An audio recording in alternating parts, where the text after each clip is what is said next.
Hey, Kathy, there's some agendas back there. Have you seen it?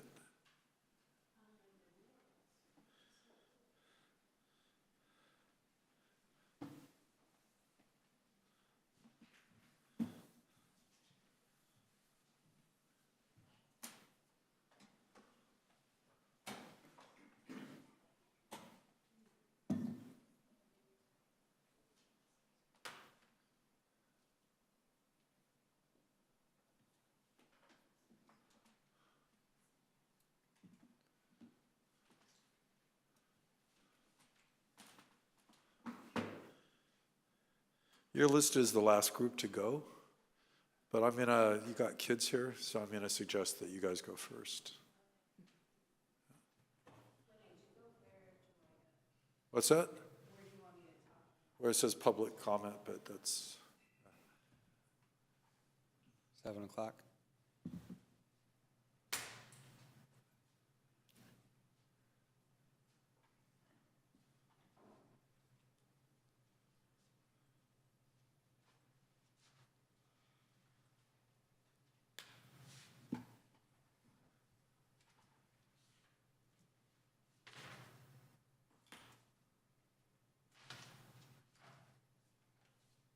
It is 7, and they said they're recording, but I don't know where Ann is.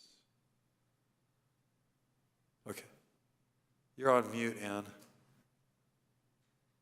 I'm here. You can go ahead and start. Okay. All right, so I'm going to call the meeting to order, and Robin is going to read the land acknowledgement. All right, thank you. City of Albany's formal land acknowledgement.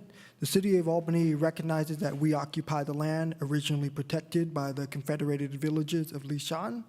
We acknowledge the genocide that took place on these lands and must take strides to repay the moral debt that is owed to this indigenous people, specifically the Ohlone tribe. We thank them for their contributions, which have transformed our community and will continue to bring forth growth and unity. The City of Albany commits to sustaining ongoing relationship with the tribe and together build a better future for all that now make this their home. Thank you. Next item on the agenda is approval of minutes. We're going to take roll call. We should take a roll call for, yeah, he's right. Ann?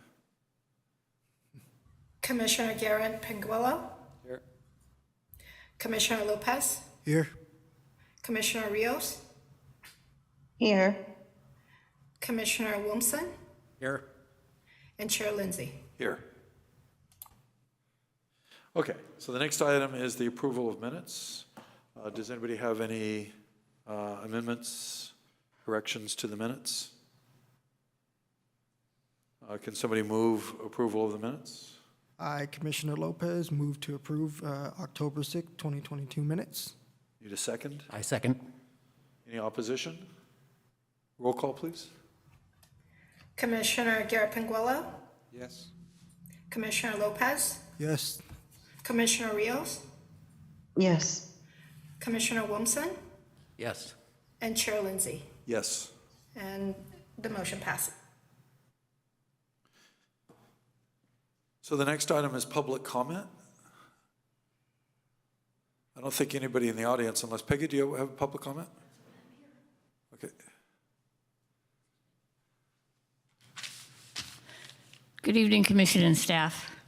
I'm Peggy McQuaid, and as you may know, I'm terming out after 8 years on the City Council. And I wanted to take a minute tonight to personally thank each one of you for your service to our community. It's not always easy or convenient to attend a monthly meeting or to do all the work that's necessary to prepare for these meetings. Meeting on Zoom over the last 2 years, 2+ years now, has impacted all of us in ways both known and unknown.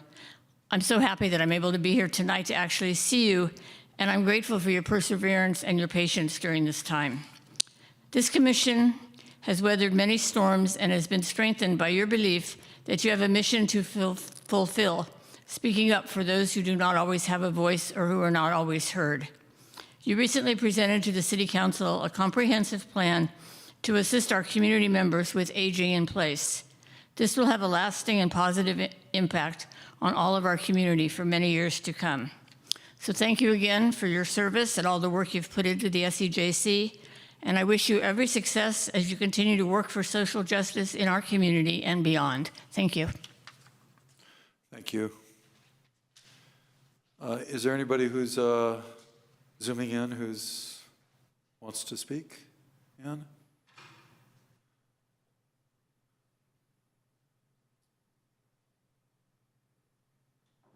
Ann, can you hear me? Is there anybody else who wants to speak from the public? Yes, I've allowed Randolph to speak. Go ahead. Hi, thank you for allowing me to speak. I'm here today because I have recently tried to move to This American Legion that's posted in Albany, and one of the things that I've been made aware of is the rich history that Albany has had with veterans and the American Legion, and it goes back to 1944. Even in the yearbook, it recognizes those that were in service, graduating, went to the service. So, the history of the American Legion has been embedded into Albany as far as Albany has been here almost. That's how we got the memorial building. And one of the things that was brought up is that we don't have anymore a sign that when you get off the freeway that also includes the American Legion. And I think that that's really needs to be something that we can get accomplished, because the American Legion has a lot of activities and helps Boys and Girls Club. Not Boys and Girls Club, the Boy Scouts and Girl Scouts, and they actually have to put their name on there to help them out with their fundraising and their paperwork and etc. So what I would like to see is that there was once an American Legion sign in Albany, but after remodeling, the remodelings has happened. Very little existence of that. Actually, there's no existence of that anymore, and very little people know that we exist. So we really appreciate it if the city can help us accomplish that and bring back that pride and joy that we have had having the veterans and through American Legion here.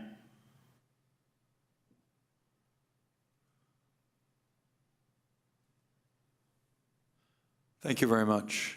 Anybody else, Ann? Go ahead, David or Julie.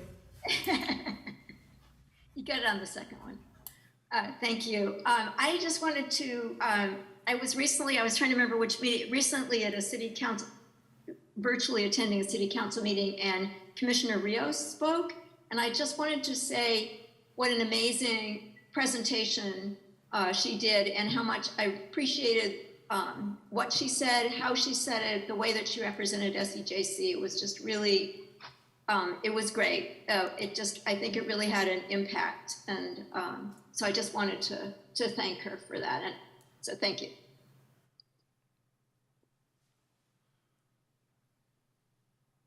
Go ahead, Hi. Margie.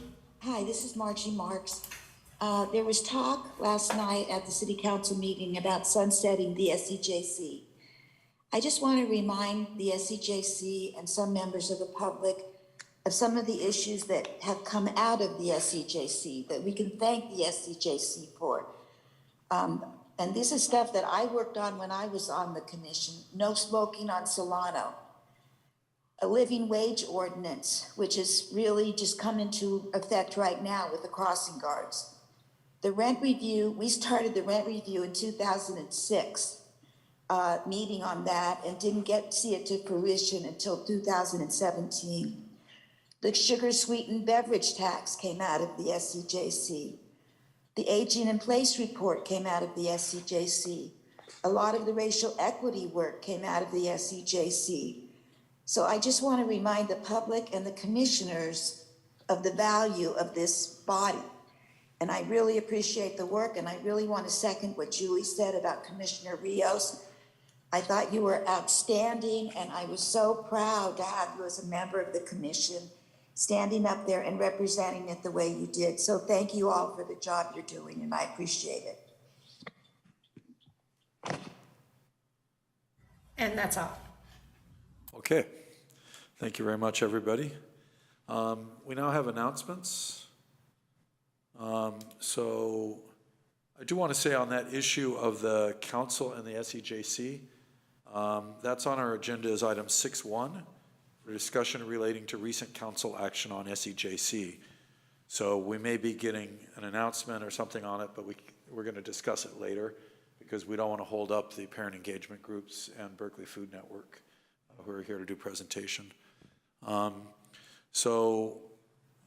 Any staff announcements?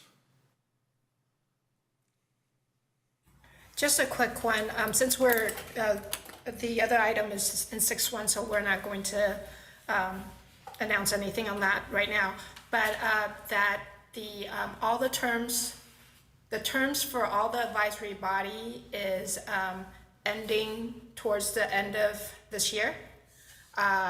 So we require that regardless whether you're an existing member or new community member who are interested in the advisory body, they all need to apply or reapply when the new term comes up.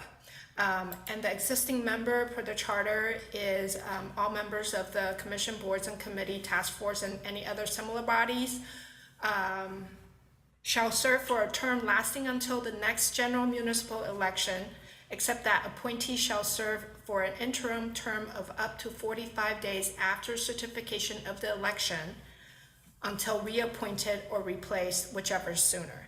So just so you know, if there's not, say if you're appointed by Councilmember McQuaid, and if there's not a new council member who appoints a person to replace you, you will be able to serve for up to 45 days. I believe it's towards the end of January. That's when the 45 days is up. Not all the way to the end of January, mid to end January. And then you will have to step off until you are reappointed, or if you reapply. And just for clarification, is that 45 days preceding December 12th? No, from the certification of the election, which register a voter is sending us the certification. So that could probably be around December 8th. 8th or 9th? Okay. All right. Are there any questions about that? So people have to reapply for a new 2-year term if they want to be on any commission in Albany, even if they're on one now. And we really need to recruit more people. And actually, I think I might have talked with you about that, Kathy, at least. You know, we're definitely going to have lots of people that we're looking for to apply for commissions. I do have an announcement, which is that I spoke with a council member regarding what's going on with the racial equity survey, because I hadn't heard anything in a while. Council got stymied. They had a subcommittee, and the subcommittee was unable to function because there was some stuff going on that we don't need to go into. But anyway, and they're hoping that it can come on the council agenda as early as the next council meeting to move the racial equity survey forward. But that's not set yet, you know. But that's what the hope is that it'll come up on the next agenda, we hope. All right, so there should be some action by the council soon on that. The next thing that they need to do is they need to contract with a firm. They send out the RFP, they got the responses, they need to pick a firm to make it happen. Are there any other announcements from this body? No? Okay. The next item on the is presentations. We have, it's listed in this order, AAPI Group, the Albany Asian Pacific Islander Parent Engagement Group. But hang on a second, I have a request. And then the Black Parenting Advisory Group, which is going to be via Zoom. And then it says Familias Latinas, and then Berkeley Food Network. But we have some kids here. So I'd like to know if it's okay with everybody if we can bump them up first, so we can get the kids home. That require a formal motion to bump that up? I don't know if that requires a formal motion. It does? Okay. I, Commissioner Lopez, motion to bump item 5.3 up as our first presentation for the evening. Second. I'm in favor. Okay. You got to do a roll call, right? You can't do acclamation? Yeah. Commissioner Garapinguelo, Yes. Commissioner Lopez, Yes. Commissioner Rios, Yes. Commissioner Wilmson, Yes. and Chair Lindsay. Yes. Motion passes. Okay. You're up.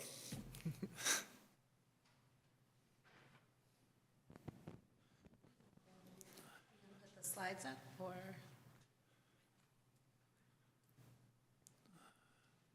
Should I wait? I'll have it up in just a quick sec. Sure. Okay. Well, while I wait, I'll get started. So thank you. Good evening, everyone. My name is Catherine Anikama, and I am a parent of 2 elementary school kids here in Albany Unified School District, as well as a child psychologist.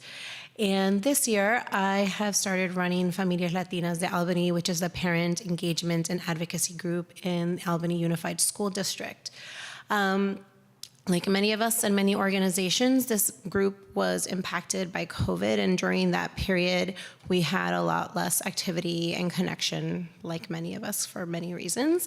And so one of the main goals this year was really to re-energize this group and rebuild this community, and that is why I decided to become more involved. So one of the first things I want to show on the slide, if we can go to the next slide, and is that we now have a Familias leadership team. So I was not alone in our desire to really get this group active and connecting again.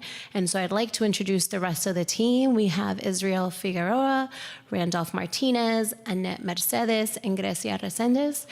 So if you see them walking around, say hello. We're all excited to be part of this community and get it all active again. And I want to thank the leadership team for all the effort and collaboration they've been putting so far. So one of the first things that we've been doing as we try to revamp this group is to figure out what are our goals or missions for this group.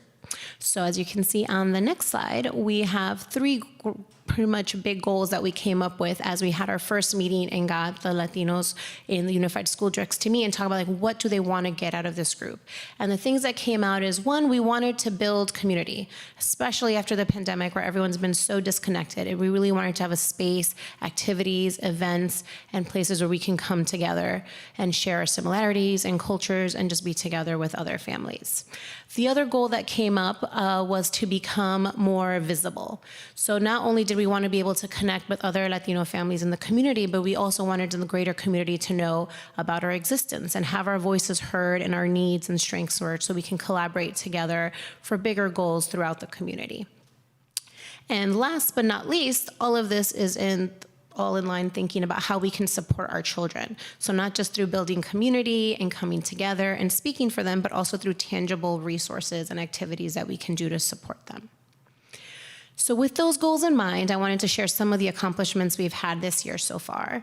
So one of the big things was Latino Heritage Month, which is from September 15th to October 15th, because it's right in the beginning of the school year. It is a very hard time to organize and get planned. So I'm actually very proud of the things that we were able to get done in a very short amount of time.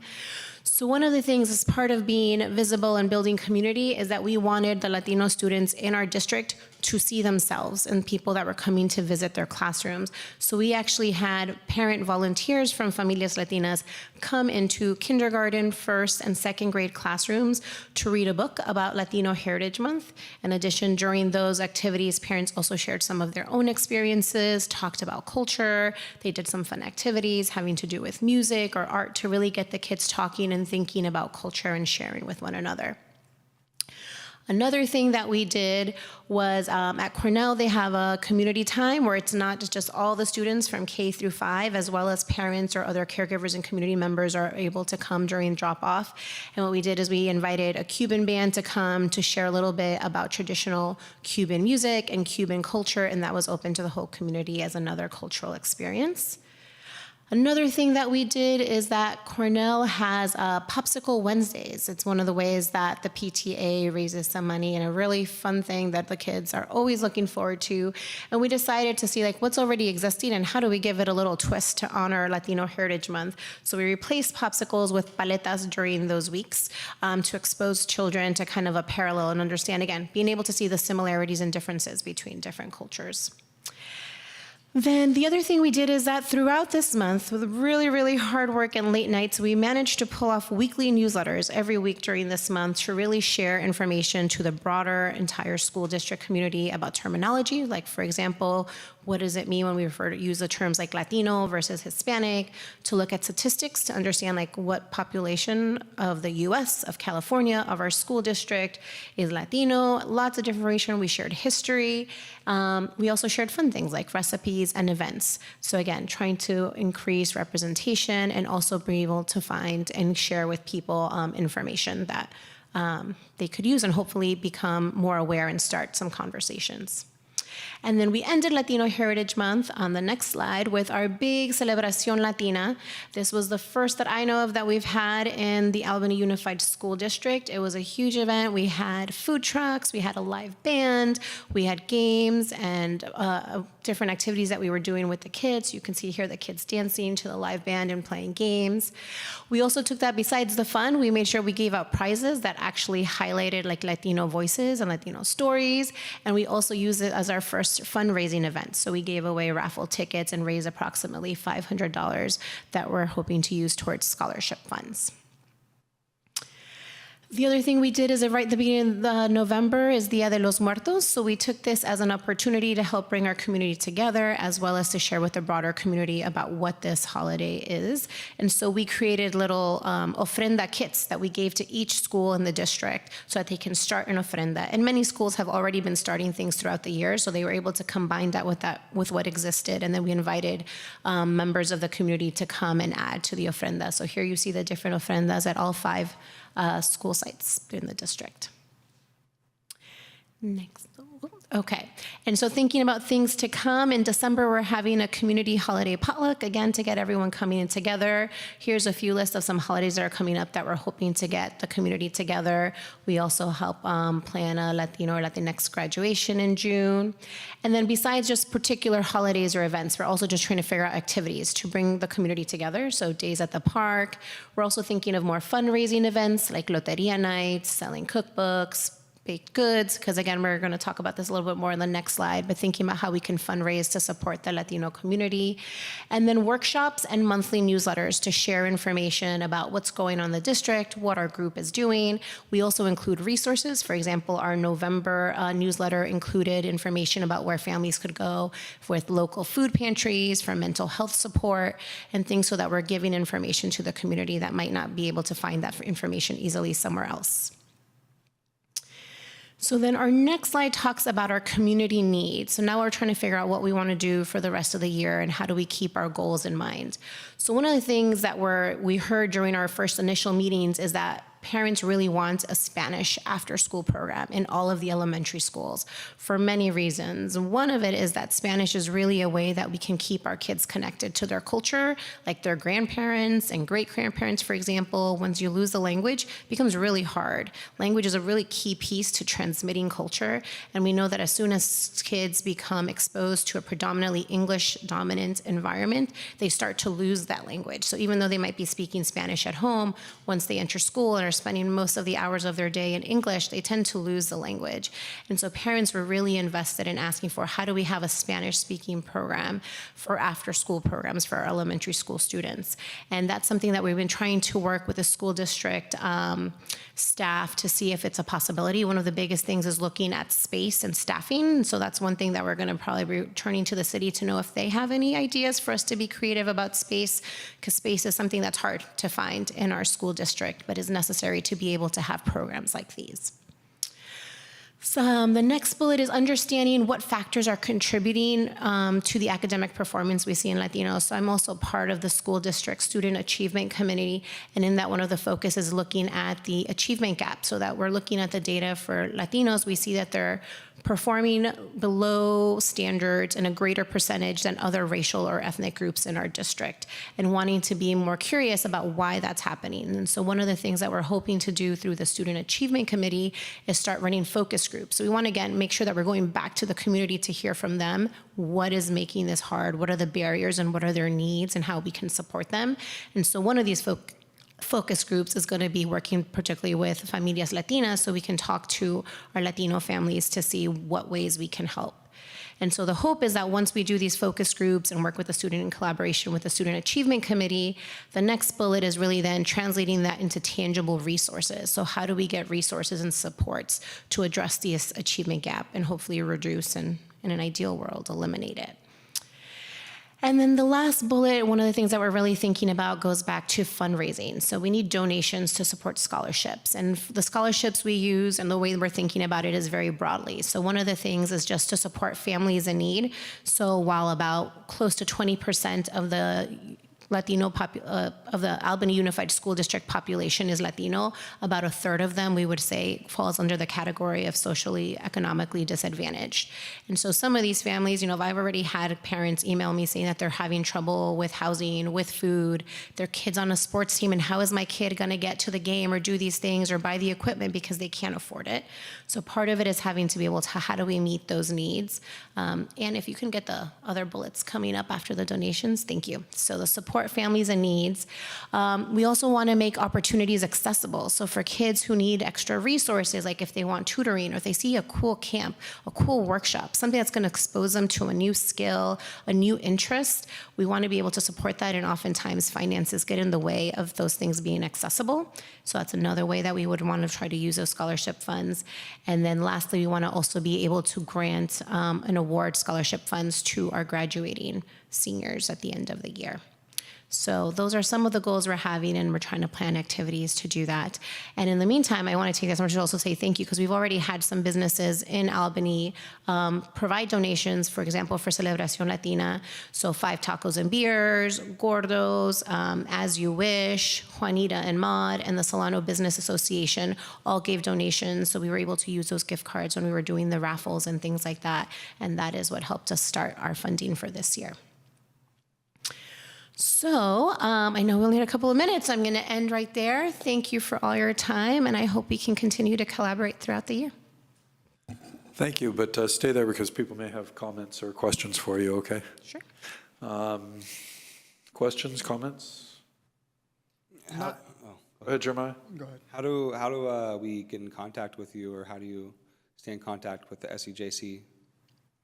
Yeah, I mean, I think you guys contacted me through the Familias Latinas de Albany email account, so that's the one we checked, and that's the best way to kind of get in touch with us. What's the email address, or do you guys have a Facebook? We do have a Familias Latinas de Albany Facebook account, and then the email is exactly our name, familiaslatinasdealbany@gmail.com. All right.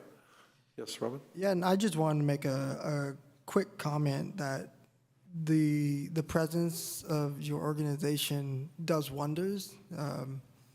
I know you and I have personally had this conversation, but I just want to make sure it's noted publicly that when me and my small little family relocated over here, we were looking for that community, and it was hard to find. Or I shouldn't say it's hard to find. It was hard to figure out where do we go to find that community. But as soon as we figured out where to go on the school district website to see where the list of the parent groups were, there was no shortage of finding the interactions that we were looking for. We came from a community that is predominantly Latino, Latinx, and to come here and try to find that representation was difficult.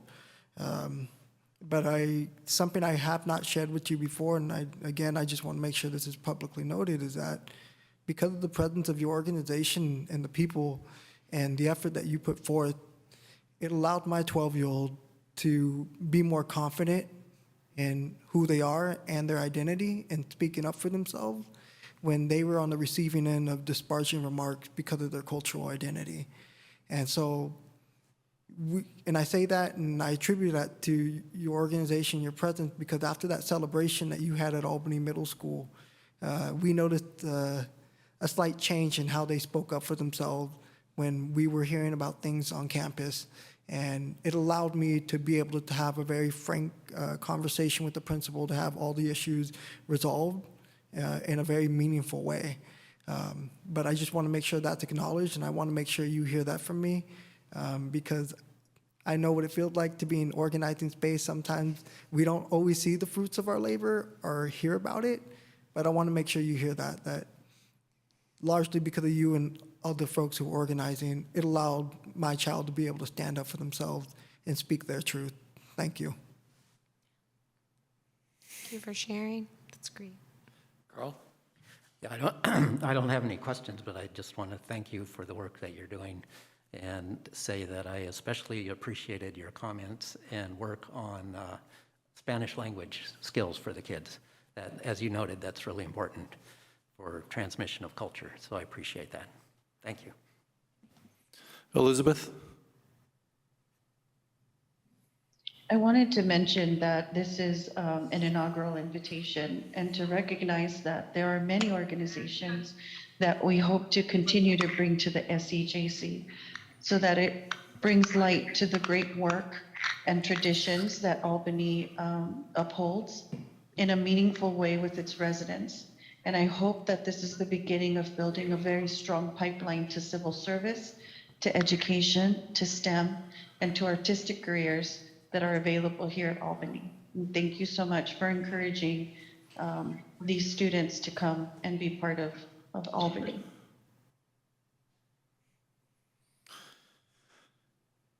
And I just wanted to say a couple things. One is thank you so much for your existence and your great work. I just think the parent engagement groups, all three, are like super important for our city. And so thank you very much. I did want to say that I was a coach at El Cerrito High. And by state law, they cannot charge people to play in a public school program. They just don't tell you that. So just letting you know, if somebody can't afford it, they need to go talk to an assistant principal or somebody and say, we can't afford it, but by state law, you cannot, they cannot stop somebody from playing because they can't pay. It's just illegal. But in order to have the money, they just tell parents, oh, it's going to cost this much, and they don't mention that. So anyway, hope that helps a little bit. Yeah, we've done a lot of advocating there. Yeah, it's like, you just can't do that, you know? It's like, man, wow. All right, any last comments? No, just thank you for this invitation. And again, I hope we can continue to collaborate to support these families. Really appreciate you guys. Thank Thanks. Okay, so now we're going back to, we're going to do the AAPI Parent Engagement Group, and then the Black Parent Advisory Group, and then the Berkeley Food Network. Ann, did you, do we need to call for public comment on that one, or can we just do it all at the end? You can do it all at the end, or you can call it on each individual one. It's up to you. Let's do it at the end of the 3 parent engagement groups. Okay. Hi, everyone. And I think I have a slide deck, too? Okay, great. Correct. Just give me one moment. Sure. I can just start. I'm Julia Chang Frank I'm a co-founder of the Asian Pacific Islander Parent Engagement Group, and we've actually really looked to Familias Latinas and the Black Parent Advisory Group as role models. We only started a couple of years ago. So it's great to be here and to be able to talk about what we've done since then. But my co-founder, Michelle Ling, is at home on Zoom, so she's available to respond to questions too. Do you mind putting it on slideshow? Yeah, sure. And I've promoted Michelle up if she accepts.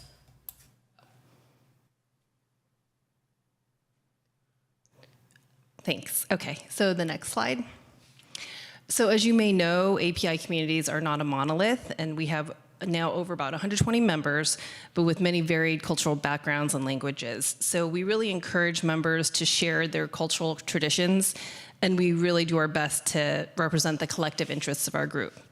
Next slide. When we first started, we surveyed API parents about what they'd like to see from our group, and the great majority wanted to see, next bullet, more API leadership in both the school and city government. Next bullet, more API history and culture taught in the classes. And next bullet, also to promote culture and coalition building. And last bullet, to help address Asian discrimination.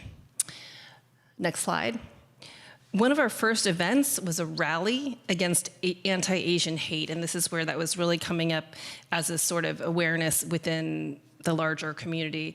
So we partnered with the school district. Next slide. And it was actually really heartening to see the turnout and also to get speakers from the Black Parent Advisory Group and Familias Latinas to come to speak in solidarity with us. But we really encourage our members to lead. So Lucy Chen leads our Stop Asian Hate Subcommittee, and she's actually met with student groups to connect them with resources such as the Hollaback bystander training to address discrimination. Next slide. Some of our members wanted to lead cultural events, so she hosted this virtual dumpling making party. Next slide. Michelle Ling just this last weekend held a mahjong meetup at her Su Yun Chinese Learning Center. Next slide. And Lucy Chen and Kathy Ray have really become leaders and hosted a number of parent education speaker series that are open to everybody in the community, with popular topics like raising financially savvy kids, a Q&A with a recent Albany High School alumni who talked about their first year in college. We also recently hosted a city council candidate forum with other parent affinity groups. And this Thursday, at 7 p.m., we're actually having a speaker on adolescent mental health that's open to the entire community. Next slide. One of our members, Yoon Wang, was interested in amplifying various Asian holidays. So she worked with others to send district announcements honoring Holy Day and Diwali Festival of Lights, Korean American Day, and Filipino American Heritage Month. Next slide. One of our members, Lucy Chen, also trained a group of parents to present lessons on Lunar New Year in their children's classrooms. So actually, a bunch of them did that. My daughter didn't want me to, but her teacher took the slide deck and said she was going to use that in future classes. Next slide. Just by forming our group, we've really been, engaged with the school district to participate in a number of activities, like being part of interview panels for key school district administrative positions. Next bullet, also on committee topics such as student learning, diversity, equity, and inclusion. Next bullet. And whenever we can, we promote city and school leadership positions to our members. So as these commission positions come up open with the city, we'll certainly put those out to our membership to let them know that those are opportunities. Next slide. Each school has a site contact. So that site contact, that API parent engagement group site contact, is essentially a liaison between our group members and the school administrators. And we have some people who are also designated translators if people need verbal translations, if they, new parents that might need help with that kind of language assistance. Next slide. And in terms of our future interests, when we recently met, we sort of surveyed our group, and we found that what they want more of are those in-person community building events, especially as, COVID is kind of, people are more comfortable meeting in person. Next. Also, they wanted help advocating for school issues like before and after care services and curriculum, concerns more about, getting more API history and culture within the curriculum.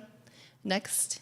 And also relevant speaker topics. And there were some great ideas, like really getting practical advice from each other, like parents of younger kids learning from parents of older kids, and first generation parents learning more about how to navigate within the American culture from others. So we've only been able to really accomplished what we have because we've had a great number of members lead, and our motto sort of is, if somebody comes to us with a good idea, we'll say, yeah, do you want to lead that effort? So our challenge is really to keep inspiring others to lead those events and lead those efforts so that we can really provide more opportunities and events for our community. So we'd welcome the opportunity to collaborate more with the city, and that's how you can reach us. But I'm really impressed with Familias Latinas, and I feel like there's some great ideas that we can incorporate, share with our leadership, and see if people are also interested, because I think there's great opportunities to collaborate too. Thank you. Thank you very much. Maybe stay there because Sure. people might have a question for you or something. Why don't we go left to right this time? So it'll be Carl and Elizabeth, and then you two and me. Yeah, I just want to thank you as well for all the good work that you're doing, and it's great to know about you. I wasn't aware of your organization, so thanks very much for the work you're doing. Thanks. Elizabeth?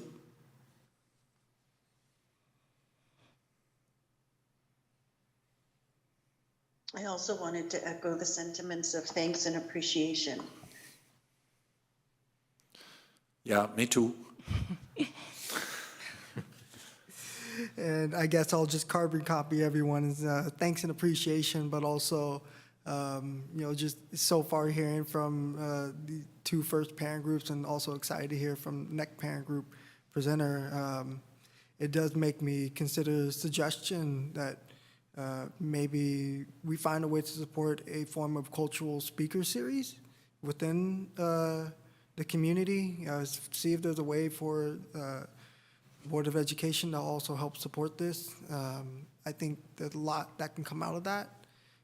I say that from experience when I was working at the Lawrence Berkeley National Lab, and our DEI body had organized a series of different cultural speakers, and it really was powerful. It brought a lot of folk together to understand, like what Kathy had mentioned earlier, like there are parallels that we have within our respective experiences, and then there are differences that should be acknowledged and highlighted. So that's just a gentle suggestion. No way am I saying you need to do it, but I think that would be really powerful. And there's a wealth of talent within our community alone that I think would really be able to fill those gaps in for a potential speaker series like that to happen. Thanks. It's a cool idea. Jeremiah? Yeah, it was interesting to see that one slide to where it kind of broke down. It seemed to be about, it was a pie chart. It was about 10 different Asian cultures that you had listed there. I saw, Filipino and different cultures. And maybe there's more that could go on that pie chart. I'm just not sure. But that was a really neat visualization to see the percentages and just kind of a breakdown of how many cultures there are currently in Albany that are unrepresented without your group. So I just want to encourage you to keep up the good work and hope to see you again soon. Yeah, and just to respond to Commissioner Lopez, I think that's a great idea for the cultural speaker. I think it's also going to be just on your point about sort of bringing the cultural celebrations, I think that would be a really good thing too. Actually just hearing from what you, Familias Latinas did with their sort of celebration, I could see us bringing a sort of pan-Asian celebration and highlighting South Asian dance, and then a certain kind of whatever the variety of different ethnicities. And that's kind of why we did that, letting people know about Holy Day and Diwali, even though they're, millions or billions of people actually celebrate them, our community may not be aware of them. So how can we just bring awareness to some of those holidays that I am not familiar with at all? So I think the more we can do sort of celebrations like that, then we can really bring the students and the kids in. I think we can sort of get a 2-for-1. But we'd love, I think we didn't have this before, and that's why we started 2 years ago. But both Familias Latinas and Black Parent Advisory Group have been around for many more years. And so what we wanted to do is just say, hey, we're here. Now, whoever wants to do something can, this is a platform and a space for you to do what you'd like to do and celebrate within our community. So I hope we can continue to do that. I wanted to throw in that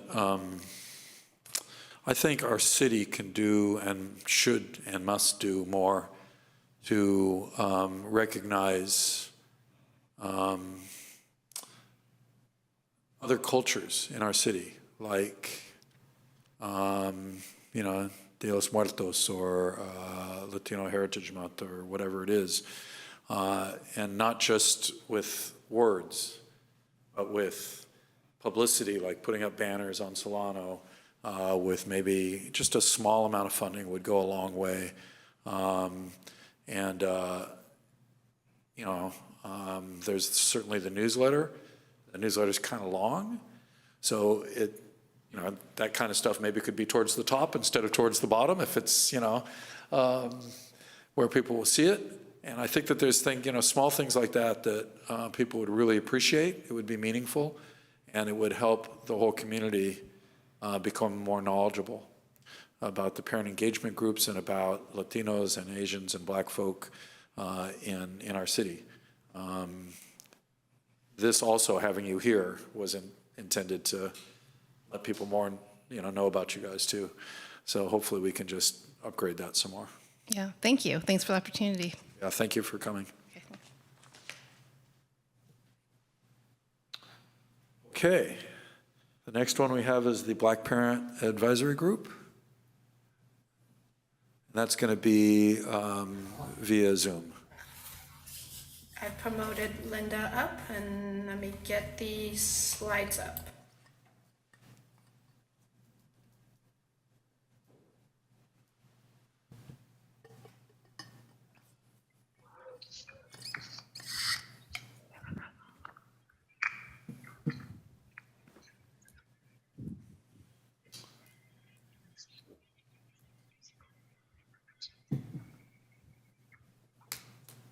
Linda, are you on mute?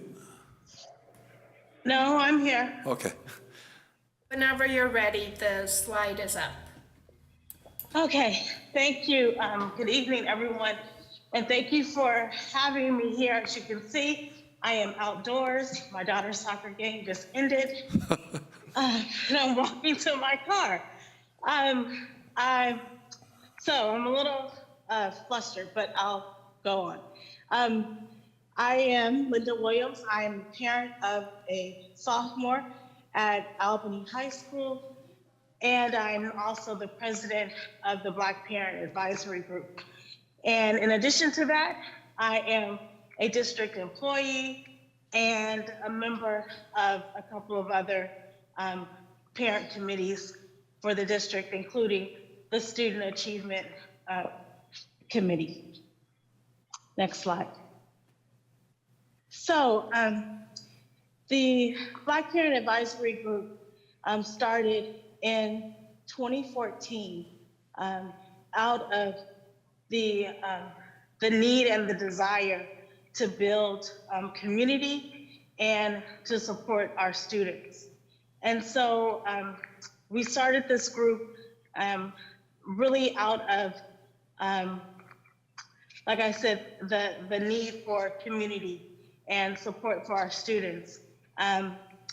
We focus on Black students or students that we use both terms, African American, because students that are Black who are born in America consider themselves African American, but we also represent students who are Black, who may not have been born in America, who may not consider themselves African American, who may be Afro-Latina or from the Caribbean or Kenyan. So we often interchange the title African American Black students.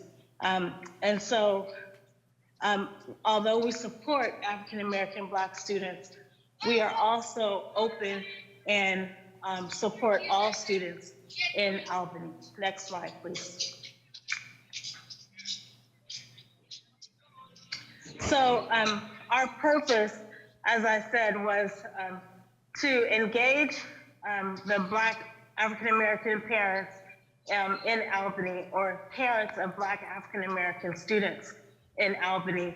And so we recognize that some parents or some students may not have parents who identify as Black or African American, but they are raising students or children that do. So we want to make sure that we're supporting all parents in that regard. I'm just trying to read my slide here from my phone, I apologize. We work very closely with the district. We are we get some of our funding from the LCAP, which is the Local Control Accountability Plan. And from the LCAP, it was discovered back in 2014 that there was a lack of engagement of Black African American parents in the district. And so that is really how we all came together out of a need for that lack of community, and that LCAP measures our achievement for students that identify as Black or African American. And so our purpose is to seek the collaboration and partnership with our students, with our parents, teachers, and district leadership. Next slide. We did this, I mentioned the LCAP, but we do this by pulling together a team of people who are focused and driven on pursuing our goals and objectives. And that team, those people are our parents. And from that, we've gotten 2 trustees on our Board of Education.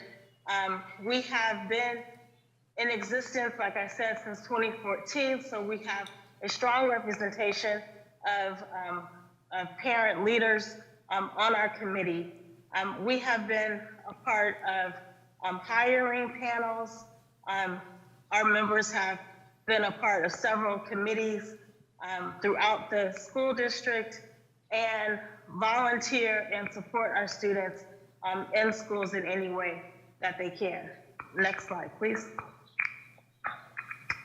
Our first Black History Month celebration was in 2014. Although we are not a social group, we recognized that in Albany Unified, there had not been a Black History Month program, that there's no assemblies for at the school sites that do Black History Month programs. There wasn't a district wide program. So we decided to start doing that, because as you know, it's important for our students to see themselves, to celebrate their history, and also to learn as well. So our Black History Month celebrations have been going on since 2015.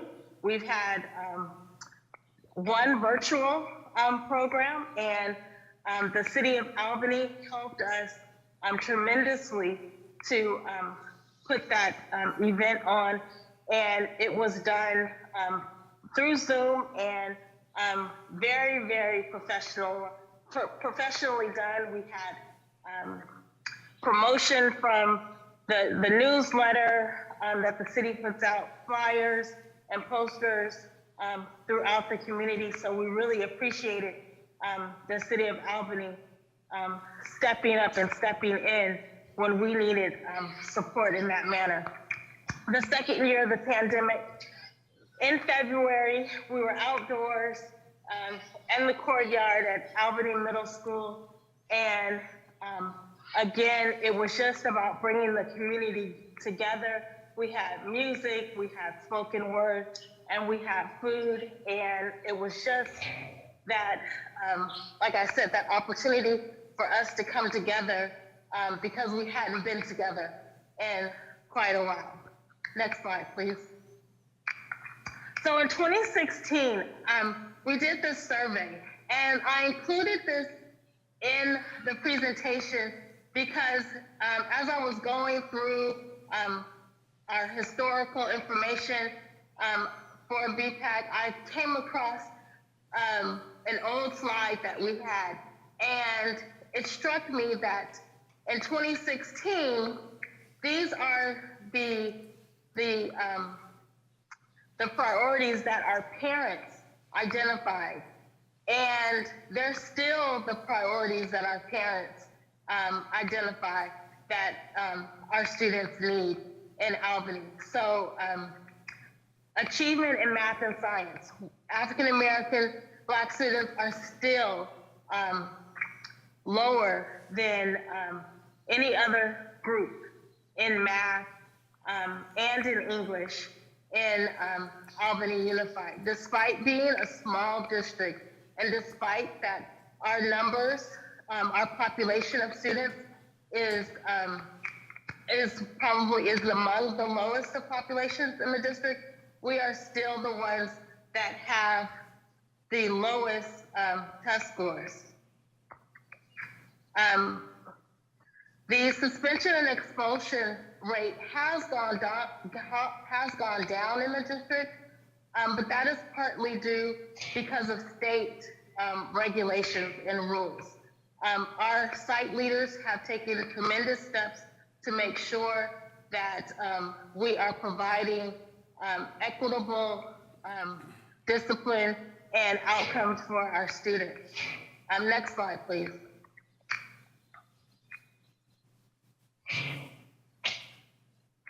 Our annual activities the activities that we do annually is our meet and greet. We do that at the beginning of the school year. We hold monthly meetings. We have parent education nights.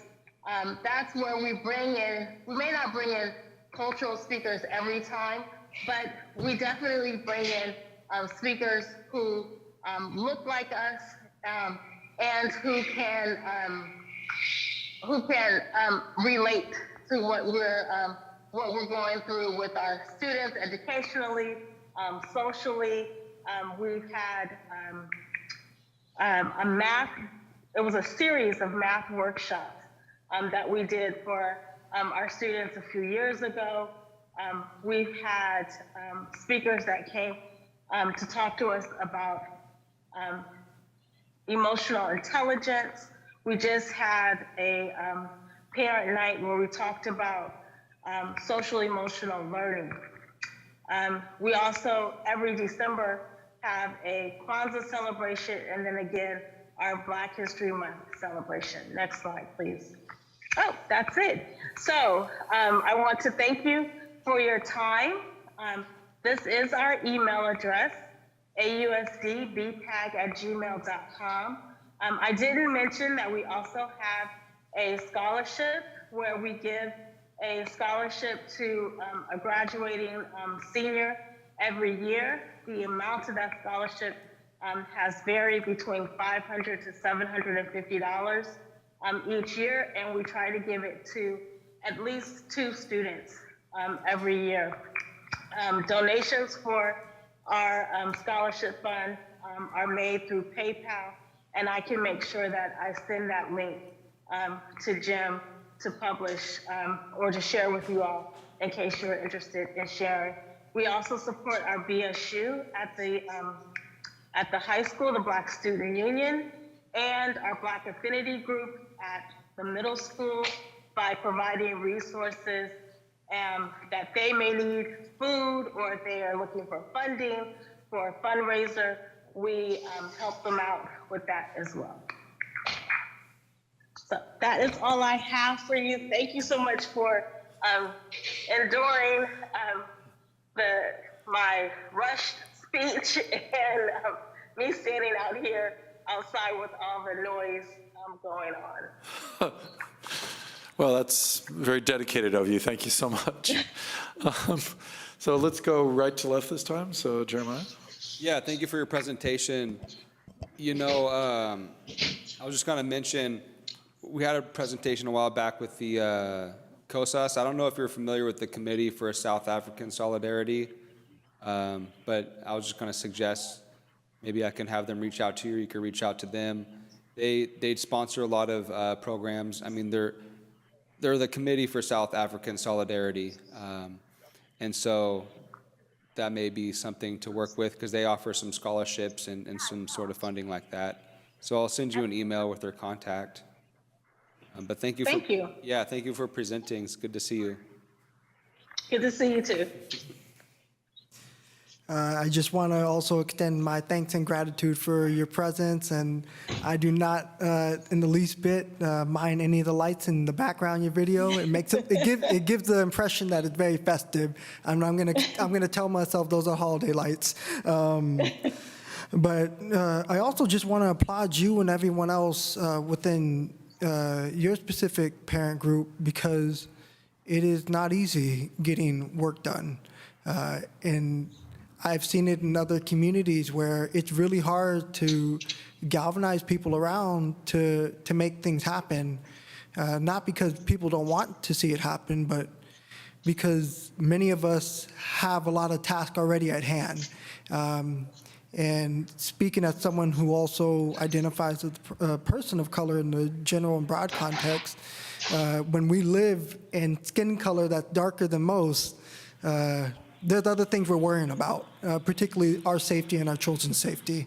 And so for you and for others to have the time to commit and to get actionable work done, I think that's something that needs a lot of respect and applause. I will extend my olive branch, though, and say that if you're ever interested in connecting with any of my folks out in Richmond, Rich City Rise, which is a Black-led nonprofit, they're always down to collaborate with community.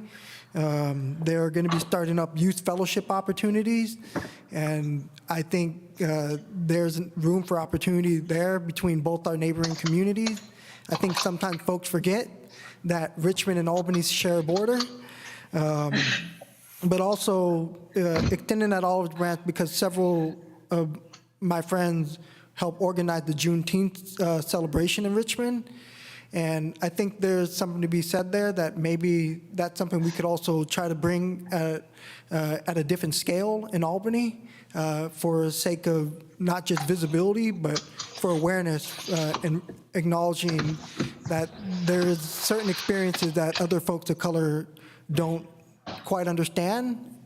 And I'd love to be able to help facilitate that if that's something that the group is open to.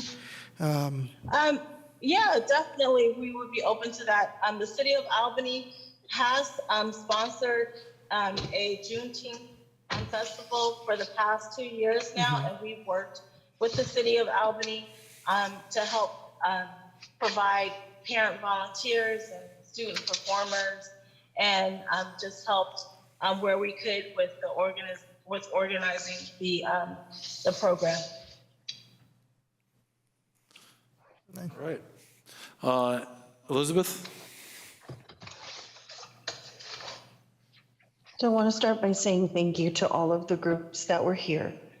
Again, I think that it's so important that we engage the community in how their actions can inform civil and legislative work that the city council does or is considering to undertake.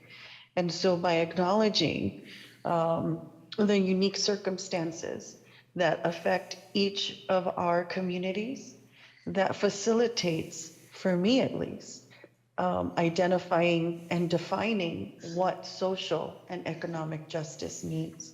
Because when we think of social and economic justice, it doesn't begin here in this room, for me virtually, excuse me, but it begins in high school, in elementary school, where we begin to develop these ideas of what does it mean to live in community. And so thank you very much for being here and sharing your work. Thank you for having me. Carl? Well, the disadvantage of going last is that everybody's already said everything I could have said. So I just want to say thank you. Really appreciate your work. And I didn't even notice anything in the background. I saw some lights, but that wasn't distracting at all. So thank you very much. Good. Appreciate your being here, virtually. Yeah, and I'm super last. So, yeah, you guys are amazing. Black Parent Advisor Group and all three groups. And thank you so much for coming out on a school night and a work night. and hopefully more people. There's hardly anybody in the audience, but there's apparently a fair chunk of people who watch this online and on YouTube afterwards. And so hopefully we're beginning to get the word out about all three groups. And as I said before, I think the city needs to be doing more of that, and there may be some movement in that direction. We'll have to see, how it goes. But let's keep encouraging the city to do that in the ways that already exist. So. All right. Thank you very much. All the parent advisor groups, really, really, really appreciate it.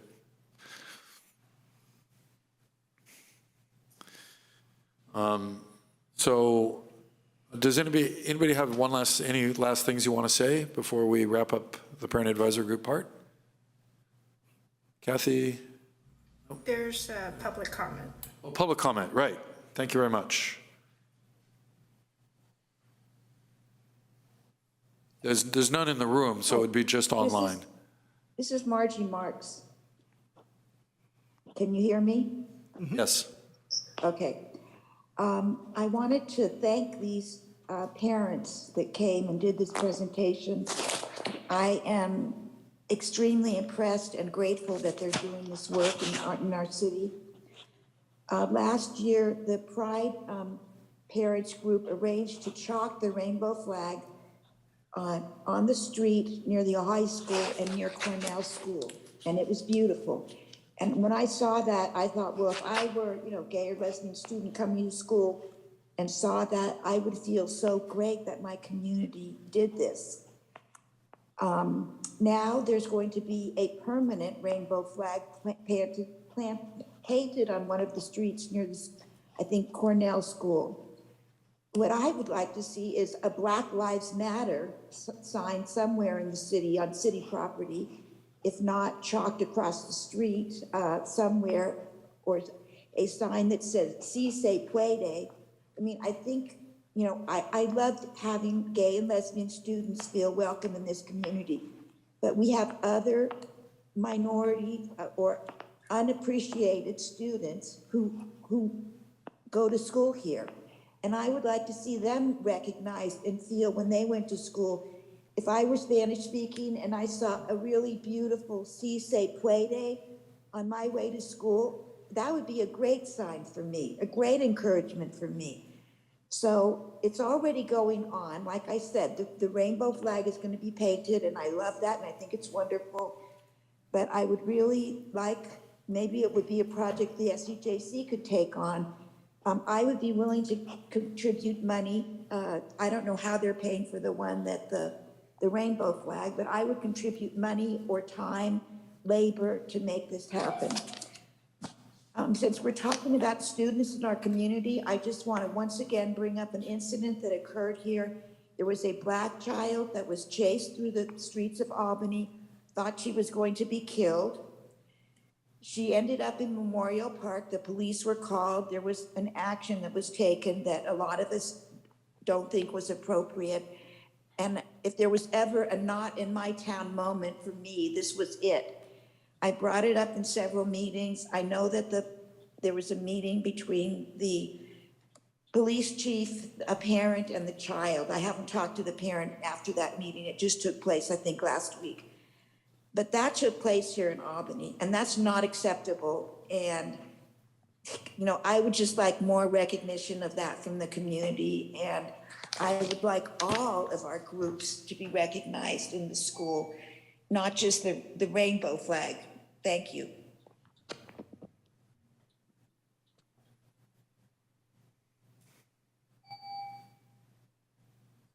Go ahead, Randall.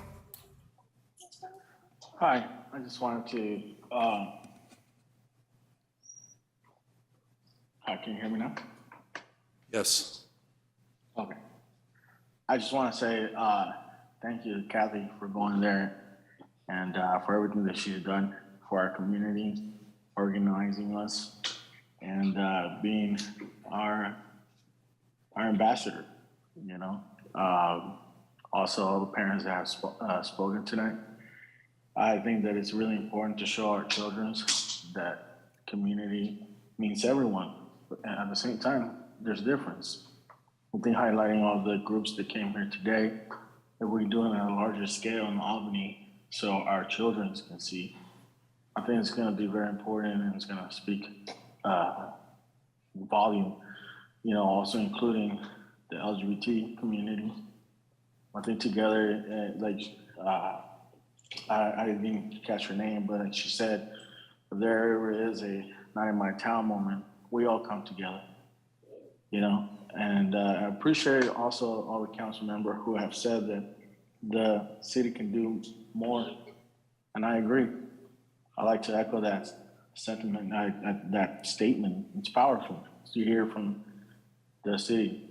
I think that having some celebration or some sort of sign that highlights all the differences in our community won't divide us, actually make us stronger, because together we can move forward and progress to a better tomorrow for the community and our children. So thank you very much.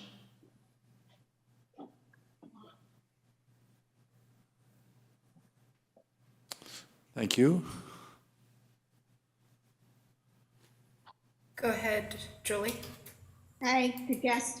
I just wanted to, I just really just to say thank you to all the parent groups. It's just amazing. I'm so glad that these groups exist, and I hope that there will be more and more visibility and more visibility, not just of their groups, but also of the different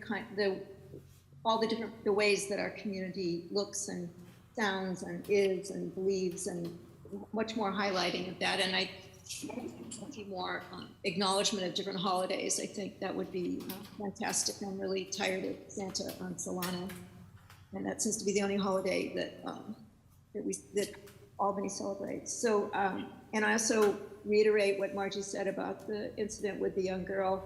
I hope that there'll be more follow-up on that, so that the people who terrified this little girl, that there are repercussions, and that the community says that this is not acceptable for somebody to do like that.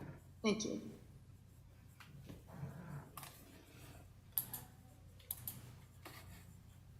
That's it. Okay, thank you, speakers from the public, and thank you, parent engagement groups, so much. Can I just say something? I just wanted to let everybody know the next agenda item is the Berkeley Food Network presentation.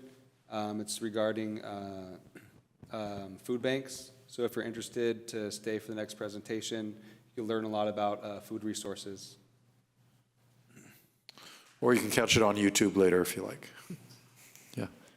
Yes. Way past bedtime, I imagine. Yeah. Like, yep. Good night. Thank you for coming. All right, let's move on to the next item, and thank you for your patience, Sarah. I know that went on a little longer than you planned. That was fine. It was so interesting to learn about these groups, very inspiring. Thank you, and thank you so much for coming. So you have the floor. Yes. So I just wanted to start by giving a brief history of the organization, and then I have a video that I thought I would share, which explains things better than I probably would speaking. But we were founded in 2016, at the very end of 2016, actually, so 6 years ago, with the intention of filling gaps in direct food assistance to folks experiencing what we like to call nutrition insecurity in Berkeley and Albany. We've really come to understand the importance of providing people with healthy food and not just calories. So that's our focus. We spent the entire year of 2017 planning and developing a model. We did a lot of work to build a network, which meant bringing folks together and learning from these folks who do work with people who are food insecure to understand what gaps we'd really like to focus on filling. And the model that emerged is one that is based on client dignity and client comfort, convenience, which means that the core of our model is what we call our mobile pantry program, where food is distributed through partnerships. And we have two kinds of partnerships. So we run some of these pantries ourselves, and they are generally held in places that are very convenient to folks who might need the help, and at times that work well for them. And a really great example is the Head Starts in Berkeley. They provide pantries, we provide pantries in partnership with the staff at Head Start, and those are held during pickup hours, 3 to 5, when we have on pantry days. We're also part of their nutrition education program, so we provide foods that reinforce the lessons that they're learning that the kids are learning. They use their a grant from the Sugar Sweetened Beverage Commission in Berkeley to do this nutrition education. So that's a really strong partnership where we understand the people getting food from us, and we work in partnership with Head Start to really do the best job we can meeting their needs. So we eventually moved into our current location in 2019 and had ramped up to serving about 1,600 individuals a week through our services. But then COVID hit, and we zoomed from 1,600 to 5,000 people a week in just 2 months. But our model, because of the partnerships, was super flexible. We shifted over to providing people with bags. We said yes to everyone who came to us. And we actually have really lost very few of those clients we gained during COVID. And another piece of our work is providing, and Jeremiah is aware of this, he's one of our partners. We provide groceries through our warehouse to organizations that do their own food distributions. So we source our food from a number of different places. The Regional Food Bank, Alameda County Community Food Bank, makes a twice weekly delivery to us. We also source about 65,000 pounds of excess food from food businesses in northern Alameda County every month. And we do some collaborative purchasing with other organizations to bring in items that are hard to find. We also make meals from some of that recovered food. They're vegetarian, they're individually packaged and frozen, and they're primarily given out to our senior partners, so senior housing, the senior centers, and we do home deliver to a lot of seniors who have trouble getting out. So once we opened that redistribution program where we provide food to other food assistance organizations, we ramped up to serving about 6,500 people a week. And then in 2022, this year, we were hit by inflation and a loss of federal COVID benefits. And we saw our weekly number of people we serve skyrocket once again to about 7,500 people. And this has forced us to sort of reevaluate how we sort of see ourselves. Before, when we began, the idea was to fill gaps, as I said, but now we see ourselves as a responder to crises. We are just completely committed to being available to anyone who experiences need for food, for high quality food in any kind of a crisis. And that means that we are willing to serve everyone who comes to our door, which means, of course, that we have to do tremendous amount of fundraising. We have now a rather large staff. I think we will be doing some new hiring, and we'll have about 14 staff in a month or so. And we are also equally committed to super high quality foods. So we work with local farmers to purchase produce that's organically grown and seasonal. We provide high quality proteins because we know these are the foods that most people can't afford and are the most needed to raise a healthy family. So I was going to share, and am I able to share my screen? Yes. So I'd like to share a video which says some of the same things, but the fun thing about the video is that you'll get the opportunity to see our distributions in action. So I'm going to play that now.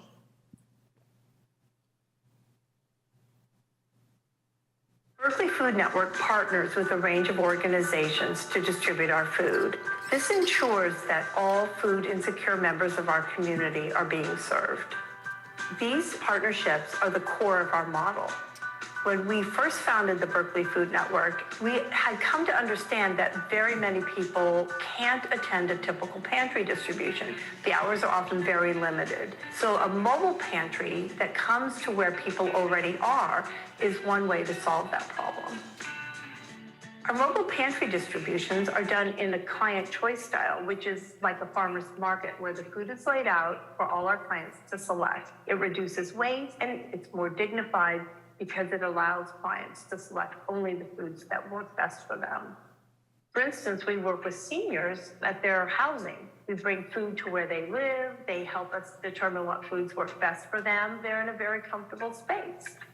The Berkeley Food Network is doing an awesome job by helping us out so that we can have the food that can keep us healthy and keep us living longer. The Berkeley Food Network sent out a survey to find out what the Strawberry Creek Lodge community was interested in and what kind of foods that they wanted to eat. And we noticed the change immediately. And the food that is provided is delicious. We also serve a lot of working families. One of our really strong partners is Head Start in Berkeley. Our program was initially funded by the city of Berkeley to do some nutrition education work with our community that we serve.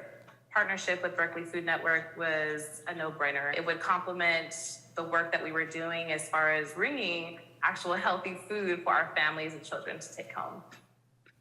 Another way we distribute food in the community is through partnerships with other food assistance organizations that do their work in northern Alameda County. For example, other hot meal programs or pantry programs. These organizations are able to come to our warehouse and shop for their food. When I come in here with the bus, it's like I come into the fields to get some fresh food for the community, picking what I need for those that don't have access to fresh food. We value our partnerships. Together, we work to end hunger and poor nutrition in northern Alameda County.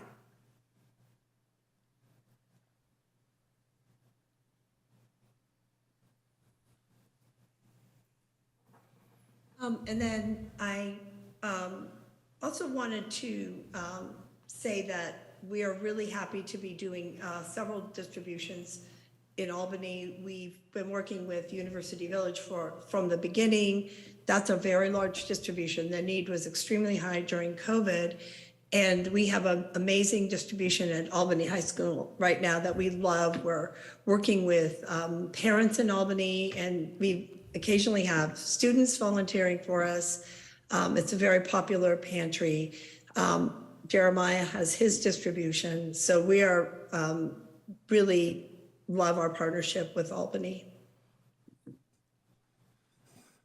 Thank you. You guys are doing amazing work. Let's go left to right. This time you won't be last. Okay, I won't be last, but I don't have much to say. Just other than thank you very much. Really appreciate the information, your presentation, and very much appreciate the work that you're doing. I was not aware of how your distribution had grown so tremendously, and I really appreciate that. Thank you. Elizabeth? I want to thank you so much for your work as a UC Village resident. The change once you joined the distribution efforts at the Village was noticeable and appreciated, particularly because in the beginning, we only had access to portions for one person, and that didn't work for families. Families comprised of children of different ages and nutritional needs. And when you stepped in, it really changed everything at the village. And thank you so much for your efforts. Well, that's really great to hear. Thank you so much. Yeah, I also just want to thank you for being here, and similar to what you just heard in the previous comment, I myself am a UC Village resident, and I can't express how much of a benefit it's been to have access to food, especially, I'm not the anomaly, and neither is the previous commissioner who spoke. There's a significant amount of food insecurity within the village alone. And I just want to shed light on that tangentially, because right now, the graduate student are on strike. UAW union, which I'm a part of, we're going into our 4th week on strike, and many of us are entering a very significant phase of hardship. And to be able to have access to nutritious food and have one less thing to worry about that, unfortunately, our university and our employer can't take care of, or refuses to take care of, I should say, makes a huge difference. And I just want to say thank you. You're welcome. And, I was a UAW member as a graduate student in the 90s. We went on strike, so I'm very much supporting your effort. Jeremiah? Yes, Sarah, thank you very much for this presentation. It's been a while, but I really appreciate you showing up here tonight and making this presentation. And I appreciate your partnership as well. I don't want to put too much pressure on you. I saw you on one of your slides, you had a SAHA emblem. Yeah. And I know that City of Albany is developing some sort of housing with SAHA down by the freeway. There's some sort of housing development. It's not built right now, but it will be built in the future. I believe they're breaking ground sometime this month, if I remember correctly from the city council meeting. But maybe if we can just keep in contact about maybe opening up some sort of partnership with that SAHA program. Also, I was wondering if you do any partnerships with the Albany Senior Center. We are in conversation with them. Wonderful. Okay, that's really great to hear. Perfect. And I was just wondering about, I know things could be tight right now, but just food for thought. Possibly another mobile food pantry location could be the Albany Community Center. I know there's only one distribution of food there once a month. I'm not sure who puts that on. I think it's a city, it's a brown bag program, but maybe at least once a month, there could be something at the community center, and then Albany can advertise that. I just don't see the city of Albany advertising much of the work you do in Albany. And one other thing I had in my notes is that we had all these families speak tonight with the school district, and one of their main topics was after-school care and preschools and after-school care. Just food for thought, no pun intended, food for thought. But maybe there could be some collaborations with some of these presenters tonight with their after-school care programs or preschools, something like that. Yes, I noted down all their email addresses. I have notes here. Wonderful. I think we contacted them. I think we networked a lot tonight. I think this is a great meeting. It's a great opportunity for you to come here at the same time as all these parent groups. I think it just worked out perfect. So just want to again say thank you very much. Sure. I was going to ask, obviously you guys are doing great work, right? Okay, but thank you. But suppose there was somebody that I knew was food insecure. Is there a phone number they could call or an email address, or how does that work? Sort of on an individual person basis. Our website. Just Google search Berkeley Food Network. Berkeley Food Network. We have an hours page, and we are, Jeremiah made the suggestion about mobile pantry at the Albany Community Center. So we're in the process right now of expanding our mobile pantries. And as you saw, we work with partners generally, but we're understanding the need for more mobile pantries that are open to the public. So for instance, Albany High School's distribution is open to the public. And we are trying to open more of those in neighborhoods of high need. So that is definitely on the horizon to be able to, we'll have information for people to be able to attend mobile pantries as well as our on-site pantry. So if I had a friend, Yes. Albert Adams, right? So he goes to the Berkeley Food Network, and then what happens? How does that turn into him getting food? So if he comes to our location, we run an on-site pantry.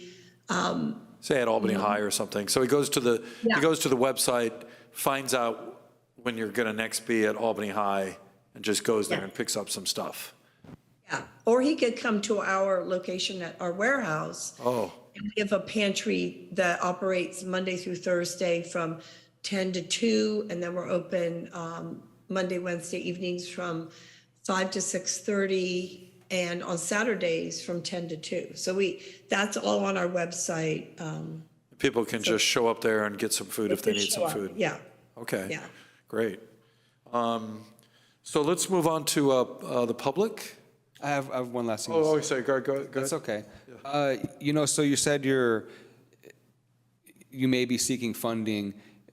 I mean, just in general, if, let's say you were to do a mobile food pantry at the Albany Community Center, would it be a good idea for maybe in the future, City Council to approve some funding?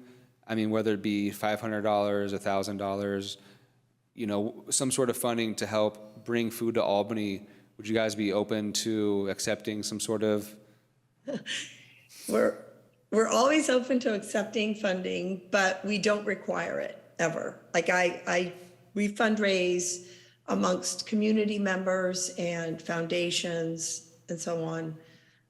So there's no money involved in setting up a distribution or getting food, but if a city has funds they want to provide us with, we would definitely be happy to take it. Okay, yeah, I was thinking, so far as the city providing some funding instead of actual community members who are already going through hardships providing funding, maybe at the government level, that might be appropriate as well. Okay. Is there a donate button on your website? Yes, there's a whole donation page. and the individuals we seek funding from in our community are people who, do have the money to be able to donate. We don't ask anyone who's struggling financially. Right. I mean, the whole point, that would sort of break the whole point of it. That would defeat the whole purpose. Oh, you don't have money for food, but pay us money for food, yeah. Carl? Berkeley and Albany folks are super generous. We do really well there. Thanks. So the hypothetical person that Jim was talking about showing up, would they have to provide proof that they're a resident of Berkeley or Albany? No. We really prefer not to require that of our clients. We do ask for some information. We like to keep some data on our clients, but it's not required. So it's all optional. You can give us a fake name and your zip code, and we're happy with that. I do got one question. Go ahead. I'm sorry for the barrage of questions just suddenly getting. Okay. But maybe repackaging the use of this hypothetical friend. If said hypothetical friend is also dealing with an issue in which they are disabled, whether temporarily or permanently, and they do not have the ability to get to a site or a mobile site, is there a way for food to get to them? Yeah, so we are piloting a home delivery program right now. It's a little bit limited, but but if someone wants to contact us either through our contact form on our website or by phoning us, we have a phone number on our in the footer of our website pages. Then we can talk to them about the delivery. we are going to expand that program for sure. The logistics of doing the deliveries is pretty complex, and we rely on third parties for that. And we're kind of at a limit of what people can do now. Okay, anything else from commissioners? Elizabeth, nothing else from you either? You'd speak up if you had? I'm all good. Thank you so much. Okay. Thank you for having me. It's been really great being here and hearing the presentations and talking to everyone. There are a couple of members of the public that want to say something. So hopefully you have time to hear them out or not. Yes, I do. Okay. Ann, take it over. Hi, my name is Randolph, and I just wanted to tell you thank you so much for what you're doing. Honestly, I've seen it in works in both of the communities that I have served, both in the Latino community and in the veterans community. And in 2010, the government failed us with the GI Bill payments, and thousands of veterans were without money for a long time.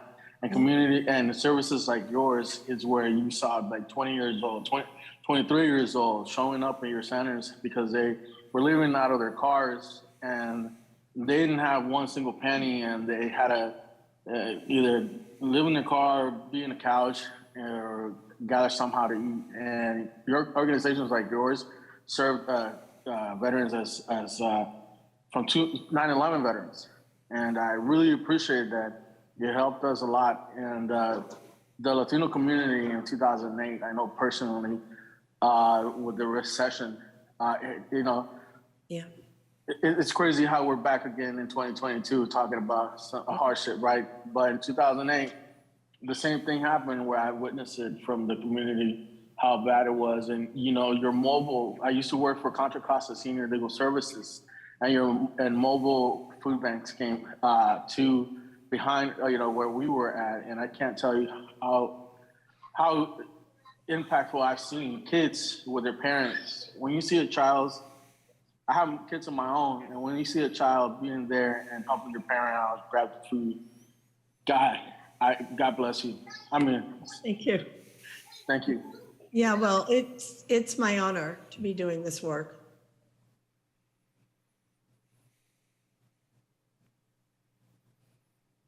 And that's it. Okay. Okay. All right. So we've finished all the item 5s. If you look at your agenda, we're on to the 6s. Discussion and possible action on matters related to the following items. Now, we're finishing at 9:30 and it's 8:35. So we're going to have to be kind of disciplined if we're going to get to this stuff. Item 6.1 is discussion relating to recent council action on SEJC. And we've got about 10 minutes for it. How many people here actually saw the council meeting yesterday? I was here in person. You were here in person. I watched it late. You saw it. Did you see it? No, Carl. And Elizabeth, did you see it? Yes. Okay. So I think for time, you'll just have to figure out what we're talking about. Is that okay? Yep. All right. So keeping it brief, because we could probably talk about this for an hour, and we actually want to do some stuff. And a lot of it is really up for grabs, like the council hasn't decided what it's going to do, right? So it's not like it decided something. Not going in any particular order, thoughts, and trying to keep this to 10 minutes, so that's about 8:45 from when we started. Anybody have any comments on it? Yeah, Jeremiah? Yeah, so what I took from that last night, the specific agenda item was specifically about adding to our work plan. It's about adding housing as a focus. And the city attorney kind of interrupted a couple times because they were getting off topic, off the agenda item. And so last night when it came to that agenda item, they took no vote. They took no action on that. It was the only one that they just kind of got off topic and moved on. So they didn't take any action. There was no roll call vote. they got off topic of the agenda item at hand. So that's what I observed from the meeting last night. Any other commissioners, any thoughts? I'll just say that, based on the information that was publicly available and from the conversation and dialogue that happened during the meeting last night in City Council, I do feel that the idea of putting that type of labor under the SEJC may not be the best use of SEJC's power and respective expertise. I am in the thought train of this concept of creating potentially a housing task force with the potentiality that maybe that can one day become a commission. We certainly don't want to put the SEJC in this position where it's an entity biting off way more than it can chew, or trying to bite something that they don't even know how to bite into. And I just want to make sure we're careful about that, because you heard from public comments earlier, a lot of the wins and victories that came out of the past iterations of the SEJC, and I'd love to see that continue happening. Maybe there is an opportunity, though, to redefine what the SEJC does and how they do it.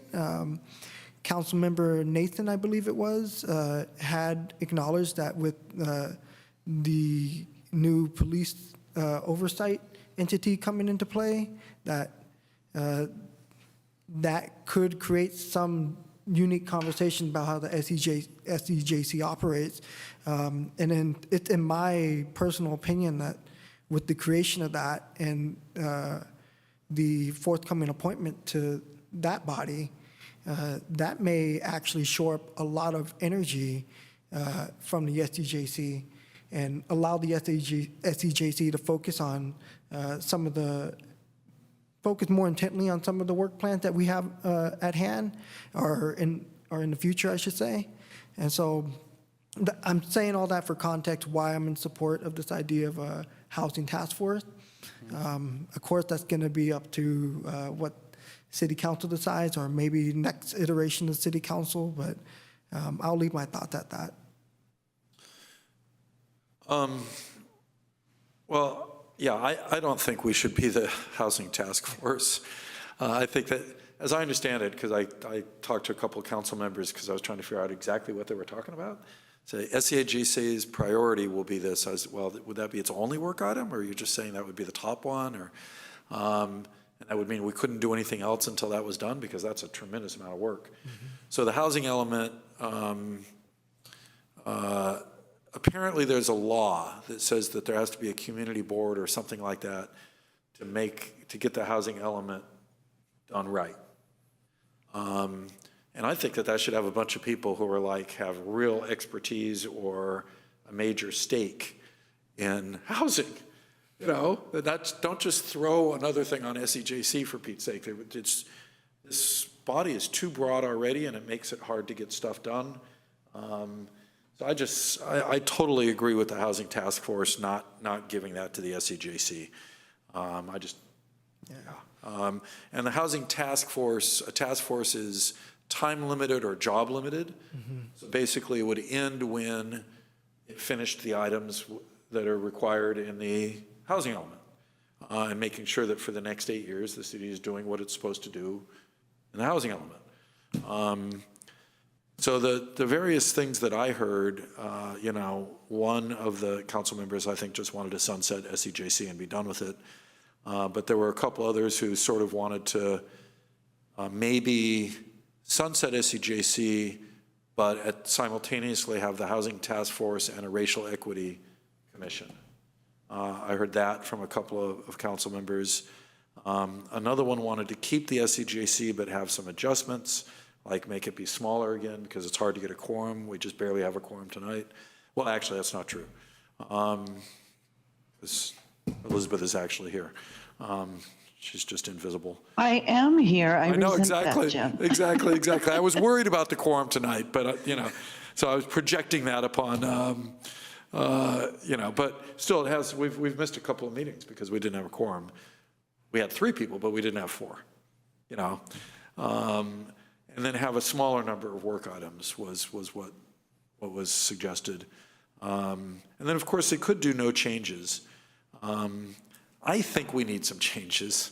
I just think, saying, hey, SEJC, fix everything is not conducive to us being very focused and getting stuff done. And so that's my personal opinion, though. But so I'm done. Elizabeth, Carl, thoughts? Carl has his hand up, so go ahead, Carl. Well, I'll get into this more when we get to our agenda item, but that's what we've been talking about, Jeremiah, Flora, and I, as the Housing Subcommittee.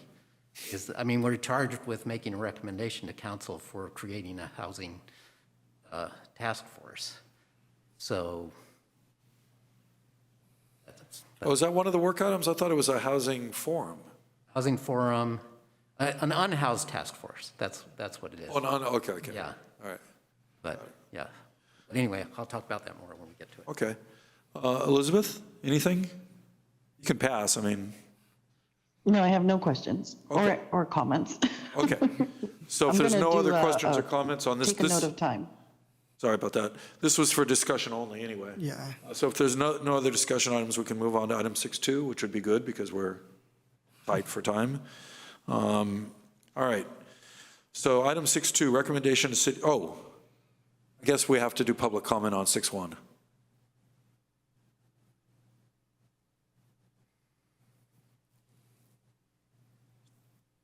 Hi, this is Margie Marks. Listening to your discussion, my blood is boiling. I feel like housing is everything, and to dismiss it from the SEJC agenda or whatever is wrong. The rent review came out of the SEJC, came out of months, literally months and years of work. And housing has everything to do with social and economic justice, especially in this city. So I felt like your attitude about, well, housing, we don't have the expertise, we don't have this, we don't have that. I think you do if you have empathy for people that live in Albany, and want poor people to live here. You do have what it takes to work on housing. Thank you. That's it for now.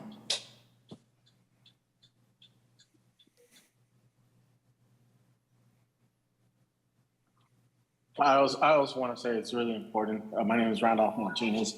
I think it's really important, especially when things like the Albany Bowl were being, the conversation was happening or what will be there, and all sort of conversation about, what can be built there, and to have someone like the housing be raise the flag and say, hey, how about we do some affordable housing there, If someone has to be in this kind of conversation and bring up these kind of issues, and I applaud everyone that is willing to, raise their hand and talk about the people that, we also need to consider. We are facing a very hard economic crisis right now, and not a lot of people. We're going to soon see a lot of people in that bracket, and so it's important to address this issue. And so we can do more. We might not have the expertise, but just like when you want to construct a path, a bike lane or something, we hire experts. So even if you don't, we can hire someone that can, counsel you to, what's the best course of action. And I want to recognize Commissioner Rios, because I know her through the Familias Latinas, and I know this is a passion that I share, and that she's there making the groundwork. And so I just want to say thank you.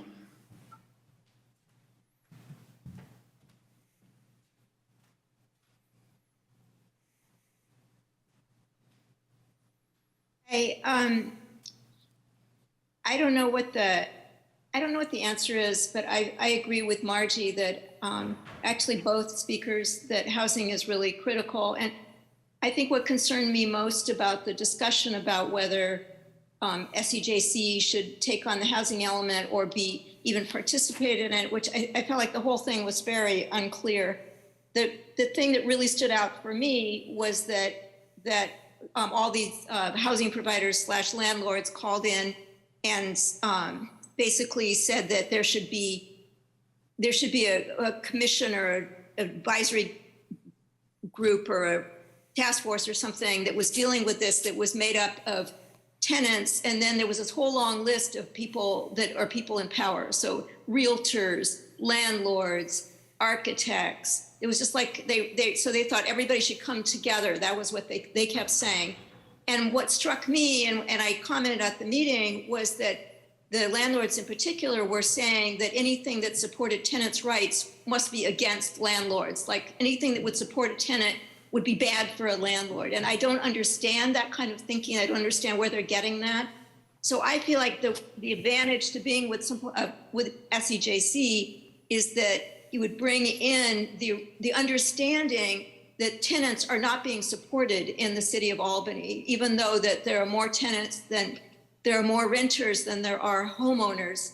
They're not being supported. And SEJC is a place where we go to expect social justice, and we expect to have a more rational conversation where you wouldn't say that there should be all these people around the table and one person should represent the tenants and then everybody else should represent the people in power. I just would trust that SEJC wouldn't let that happen. And like when I was listening to it last night, I was thinking, well, if you were to have all those people, then for every one of those people, you would need to have a tenant. So if you say you had an advisory board that was 10 people, it would be 5 tenants, and then 1 architect, 1 landlord, 1 whatever, instead of acting like everybody's on the equal ground, because of course you're not.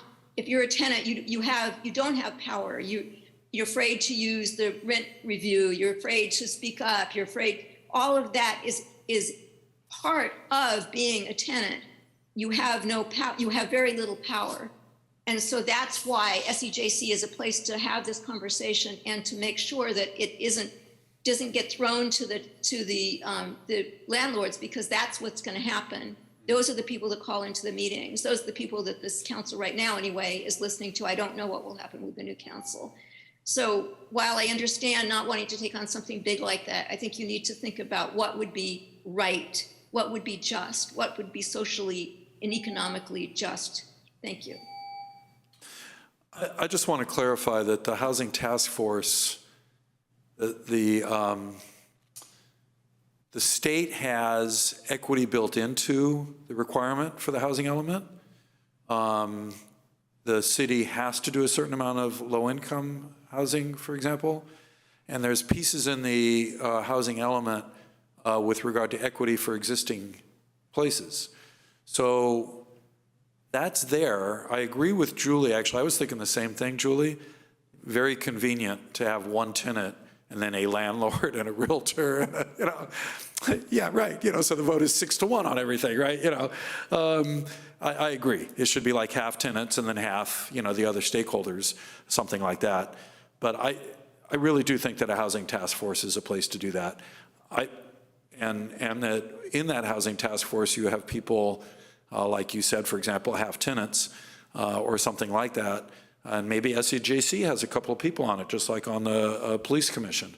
But putting the entire implementation of the housing element on the SEJC, I don't see it. I just don't.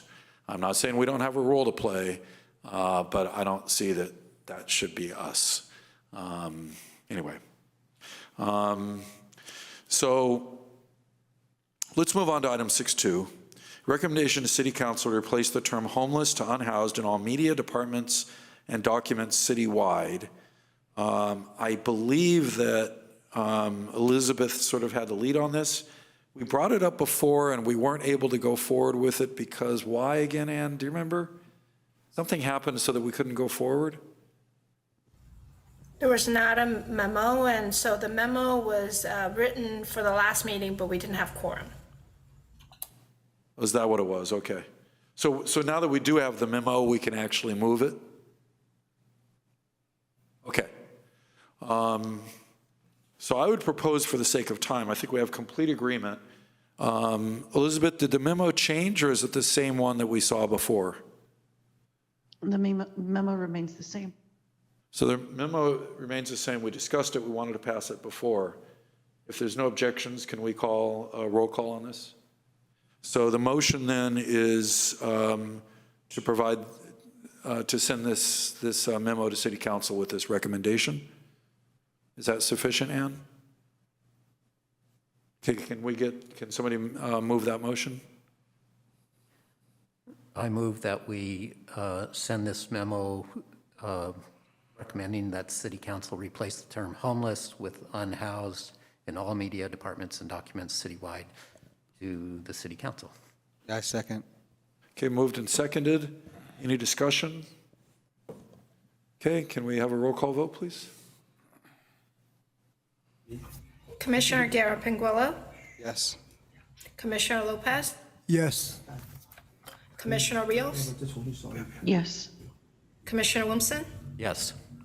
And Chair Lindsay. yes, I didn't call for public comment before we voted. So let's see if there is anybody that objects. We might have to revote. Sorry about that. That was my mistake. Is there any public comment on this? Are you hearing none? I don't see anyone in the virtual world. And I think we're good then. All right, let's move on to item 6.3, recommendation to City Council of the creation of a housing forum. And who's taking the lead on this one? Me. Carl is, okay, Carl, go ahead. So this is this the appropriate time for me to talk about this memo that about doing, because where we are in the housing subcommittee is that we've decided that the way to go forward is to hold what we're calling a housing town hall.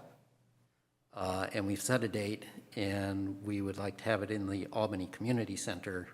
And I've written up a memo asking council to waive the fee for that. And that is the first step that we have consider is appropriate to take in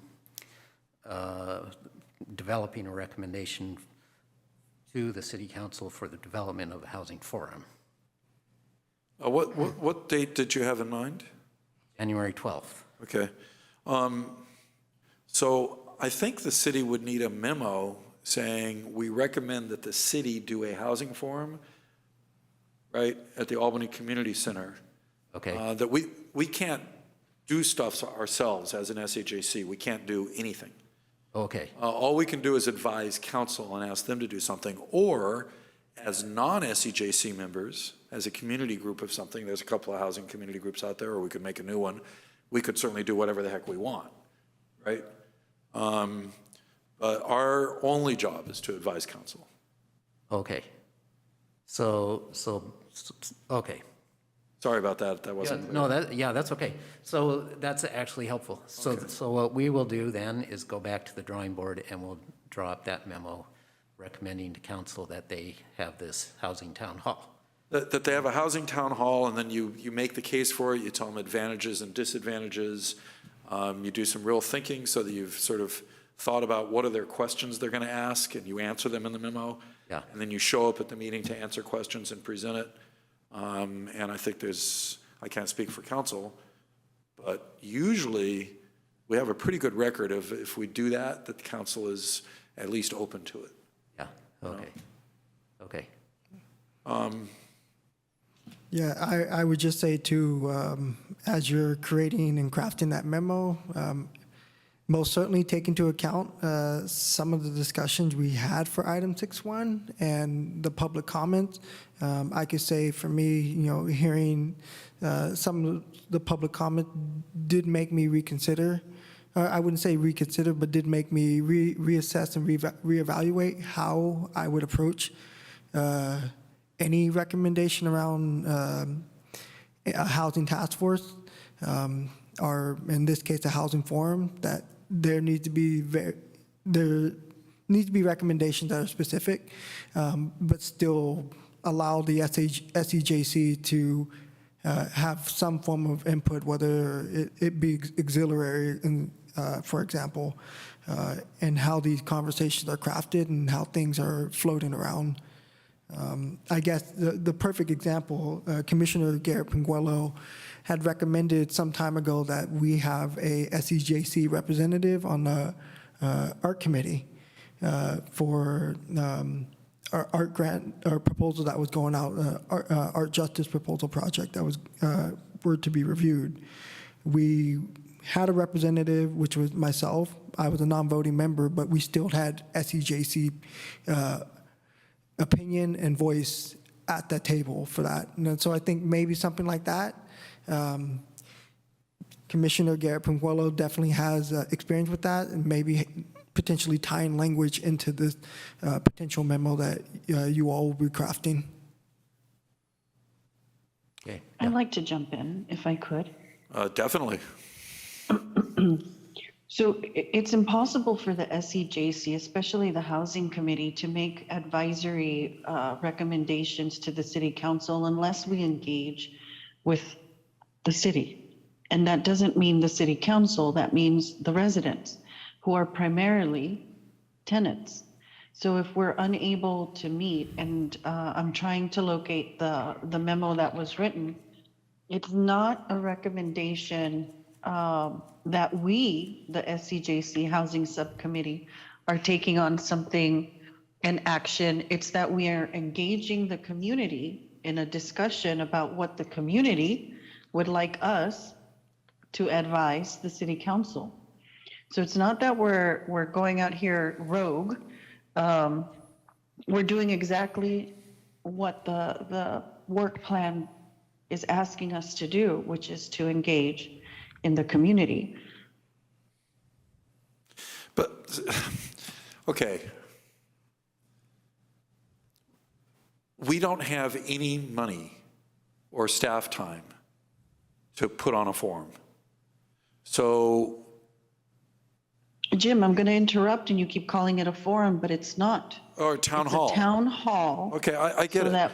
So that we can, pardon me, so that we can discuss with the community. Right, and I want it to happen. But in order to have it happen, we have zero money or staff time. Our budget is zero. Our ability to direct staff to do something is zero. We have no right to tell staff to do anything. So, we're not telling people to do anything. We are engaging them in a recommendation, and then it's up to the City Council to decide what they want to do. But if we never make a recommendation because we never engage with the community, then that discussion can never happen with City Council. somehow we're miscommunicating. Can I jump in here real quick? Yeah. The way I had understood this was that we were going to apply for the fee waiver to reserve the space, so there would be no fee involved. And I had my understanding was us as a subcommittee, it was our outreach. So I myself was going to be there, you're going to be there, and Flora was going to be there as the housing subcommittee, and we were going to interact with the public, having a box. The public can put questions in, to be answered, small survey, informal survey of some sort. But it was basically a way for our subcommittee to reach out to engage the public. So us three were going to be there in person. We were going to volunteer our time, and we're going to ask basically a fee waiver for the city just to reserve the space for an hour. That's what I understood. Well, actually, 4 hours in the memo. 4 hours, but not requiring any staff, not requiring any budget. Right.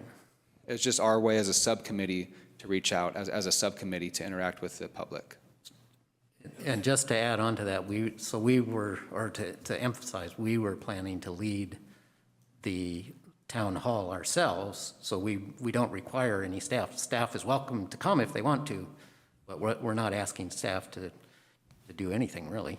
So would this be similar, Jim, I think my understanding is it's more or less an opportunity of the subcommittee working to collect data, which I don't think is any different than when we would work on other subcommittee projects or tasks to try to collect data.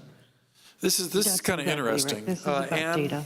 Anne, do you have any thoughts on this one? So collecting data, I understand, but when the subcommittee is, like Jim says, occupying the staff time, public resources, something that is going to take additional things, it needs to go to council. That is the reason why, you know, if you're just going, like, I think originally you guys talked about just being in a public place and reaching out to public, as long as you're not impeding any normal business that are going into the library, or if you're at a park and you're not impeding people from going to places, that can happen anytime, because those are public places. But when you are occupying a public, I guess, a room that's usually out for rental, that's public resources. So that needs to be approved by council. And let me just say one thing. The waiver is not on the agenda tonight. Right, what's on the agenda is creation of a housing town hall. I mean, No, it's Housing forum. what's on the agenda Housing forum, is yeah. recommendation to City Council for the creation of a housing forum, which is not the same thing as the town hall. The town, to reiterate, the town hall is intended to gather data to inform that recommendation. right, so, so housing forum is getting a bunch of people together and brainstorming and working together and listening and, you know, stuff like that, right? That's what a housing forum would be. Mm-hmm. And it sounded like you were just naming it a town hall. But maybe that's not it. Maybe this is something kind of different. I mean, so for instance, if the three of you were to go out to advertise to the city, you know, however you advertise it, and to go out to Memorial Park and just say, hey, come on out, or to have a meeting in your own house and invite people to that meeting, then you wouldn't need to ask council about that because you're just gathering data. But in this case, all I was saying, Elizabeth, just to be clear, I'm not saying you can't gather data. I'm just saying to do a town hall or to do a forum that's like official, right? And if it's a SEJC thing, that makes it an official city thing. We have to ask council. So it's not that you're disallowed from getting it. You just have to ask council, can we please do this on a certain date in a certain location with the city covering the costs, right? That's all, and then you can go do it. You could do that at the housing town hall. We just have to ask the city as it's currently set up. Or you could do it just by working around the city and keeping the city completely out of it, and the three of you just do it, right? It wouldn't be in the community center unless you could come up with a donation for the money, but you could do it like, you know, in the park or something like that. But you might be able to come up with $70 if that's what it costs. I don't know. It costs, it's a 4-hour minimum, so it's something, I have it in my memo there, it's $270 or something like that. I see. So it's not chump change. So if I can remind the SEJC again, to hold this town hall is not on the agenda. Right. Right. Well, I mean, they were taking the housing forum and calling it a housing town hall. So if we temporarily call it a housing forum, Right. it's on the agenda. That's right. But you're shaking your head. Explain. Because from what my understanding, a housing forum is a city event. it's a city, it's from council, it's a city event. I don't know how to better explain it. Right. But from my understanding, their town hall is not quite a city event yet. It is, A listening session, an informal listening session. it is going out to the community, it's gathering community input. Correct me if I'm wrong, Flor and Carl and Jeremiah, but my understanding is you want to call it a town hall, but basically what it is you're inviting the public to come and provide you input so that you can gather data and analyze the data and develop the pros and cons so that you're able to make a recommendation to the council to create this housing forum. Exactly. That's correct. I think we may have misunderstood the definition of forum and town hall. The way it's on It here on the should've- agenda, maybe instead of it being worded forum, we should have just made it be town hall. But we kind of thought they were 2 in 1. But that's the idea of this, is to interact with the public, gather information, ask questions for both tenants and homeowners. And we're inviting everybody, right? We're inviting homeowners, tenants, anybody is welcome to be there. Architects, whatever, who wants to be there. Is this basically a kind of listening session? Yeah. Okay. I think we should relabel it as a listening session, just for clarification. And so, just like with racial equity, when we did the listening sessions, we had to ask the council, can we please do listening sessions? Oh. You know, so. And, yeah. And like I said, to ask the council for a listening session or a town hall or a community outreach is not on tonight's agenda. Right. But you could do it offline, if you will. You could just do informal listening, so. Okay, so yeah, Nothing stopping that. What's the best way for us to, as a subcommittee, reach out to the public and interact with the public and engage somewhere, ask questions, be able for the public to ask questions and things like that? What's the best way for us to label this so we can interact with the public and get this going as a subcommittee? I would say that there's 2 routes. One would be that you just did it informally. The 3 of you just announce it and spread the word, right? Okay. So that's one way you could do it. There's, you know. I think we were just being very polite. We just wanted to ask your permission. Come here come here as an agenda item. Get the SEJC's permission. You, Robin, Jim, get everybody's permission to ask if it's okay for us to do this outreach to the public without you not knowing about it. We just wanted to basically ask you permission for this to be okay for us to engage with the public. You know, we were thinking the community center because it could be raining, but maybe we can do something like just the lobby between the library and the Oh, that's getting way too detailed for right now. Way too detailed. Okay. We'll So- find a public place that's unpaved. Well, hang on, that's just one option. Okay. The second option is you want it to be a city thing with the city publicizing it, right? Which would get more people there for sure, right? You know, if you could do it in the community center.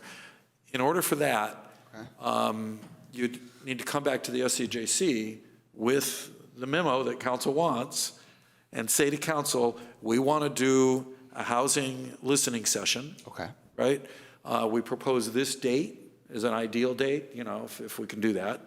Council may choose, or staff may say we need to do a different date, but, and I think there's a very good chance that council would approve it, but, you know, it would be 2 or 3 months out, right? And we don't know what's going to happen with the SEJC either, but, so it's working a little slower, but you'd probably get more people there, you know, and there'd be better. You know, So regarding- so those are the 2 choices, and the 3 of you have to decide what you're going to do. Regarding sticking to the agenda, like Anna's saying, why couldn't we just go ahead and recommend this tonight as creating a housing forum, go ahead and recommend to city council to create a housing forum? We don't have a memo. It needs a memo, that's why. Correct, okay, so we just need to come up with a memo regardless of how we're gonna word it. Yeah. Okay.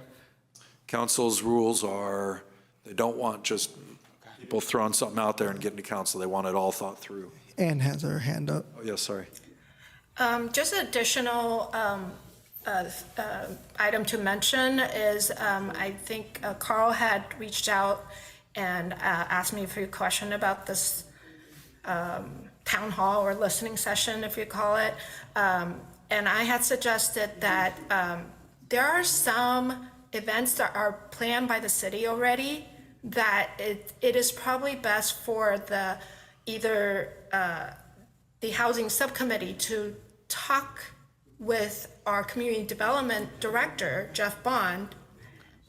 He may already have some workshop or events already planned. So you may want to have that conversation first to understand what has the city planned already, so that you're not, I wouldn't say doing double work, but you don't want to conflict each other in a way. That's a great idea. You might just be able to go somewhere when there's some event, yeah. Yeah, I agree. And then I just had a quick question, and say the housing subcommittee did want to hypothetically go forward with having a listening session or a town hall without using city resources. Would the idea of them having a Zoom forum, but it be one of their own personal Zoom accounts, would that still be permissible? Okay. Absolutely. Yes, sorry, I was muted. And even if the SEJC, if SEJC wants to discuss that, not tonight because that's not on the agenda, but if the SEJC as a whole wants to do that listening session without using public resources, it can be done too. You can do that. You have to be careful there because of Brown, but yeah. But anyway. It needs to be a notice. Yeah. So anyway. It's safer to do subcommittee. Okay. Can we move off of 6.3 because of time here?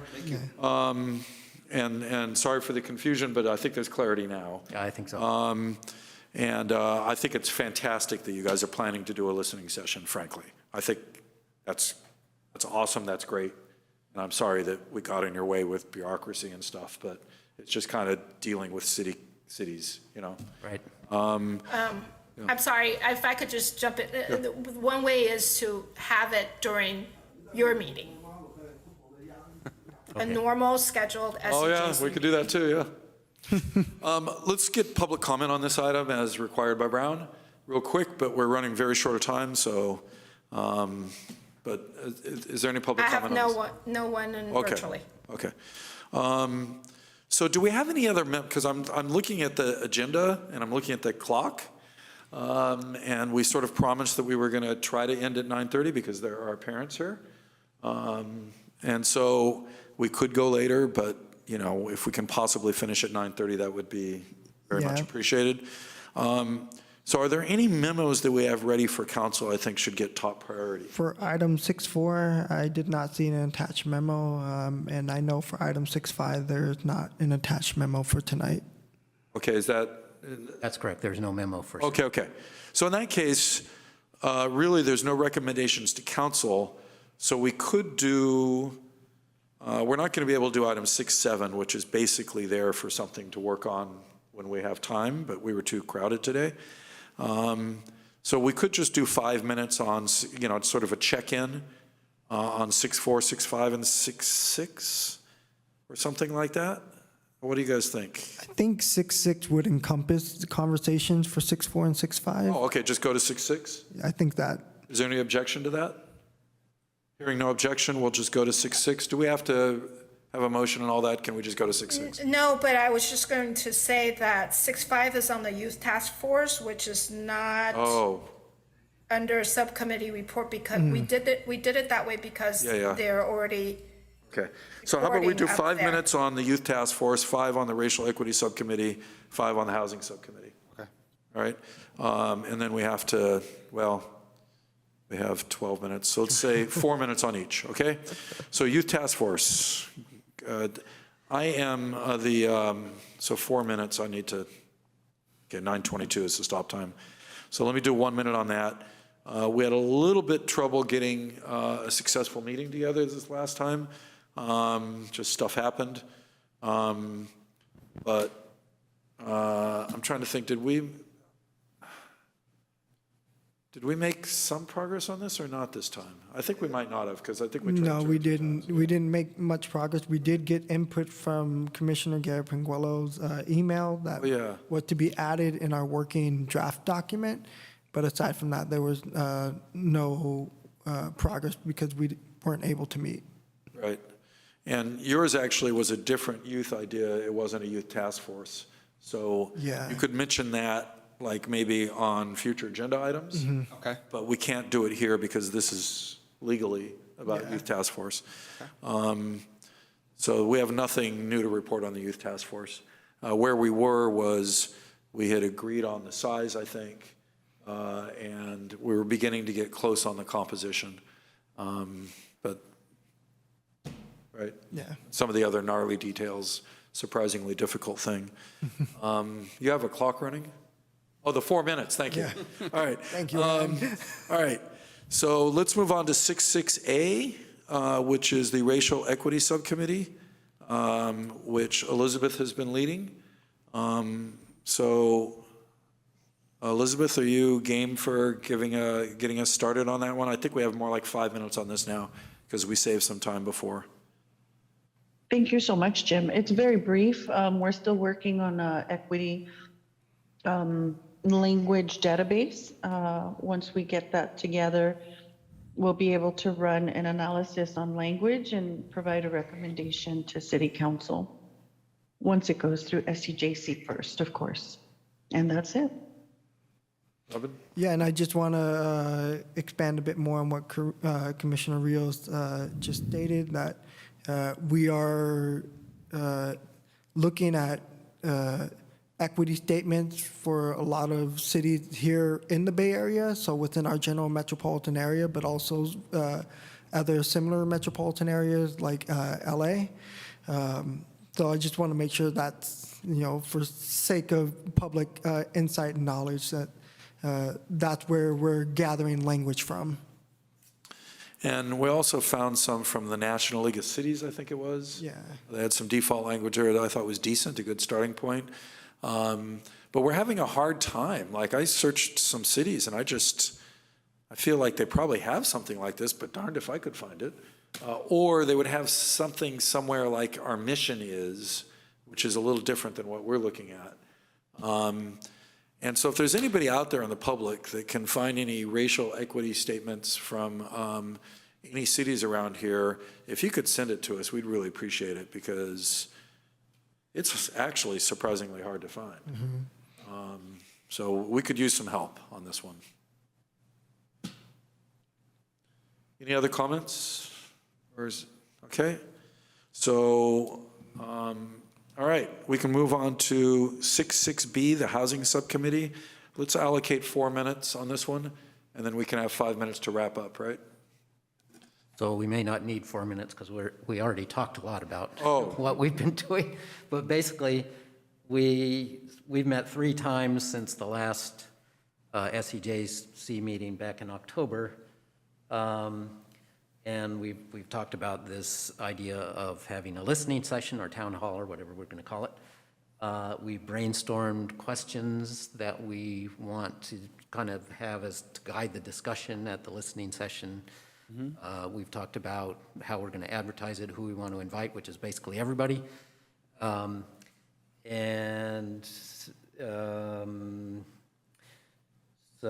I don't need to go into that because we talked about that.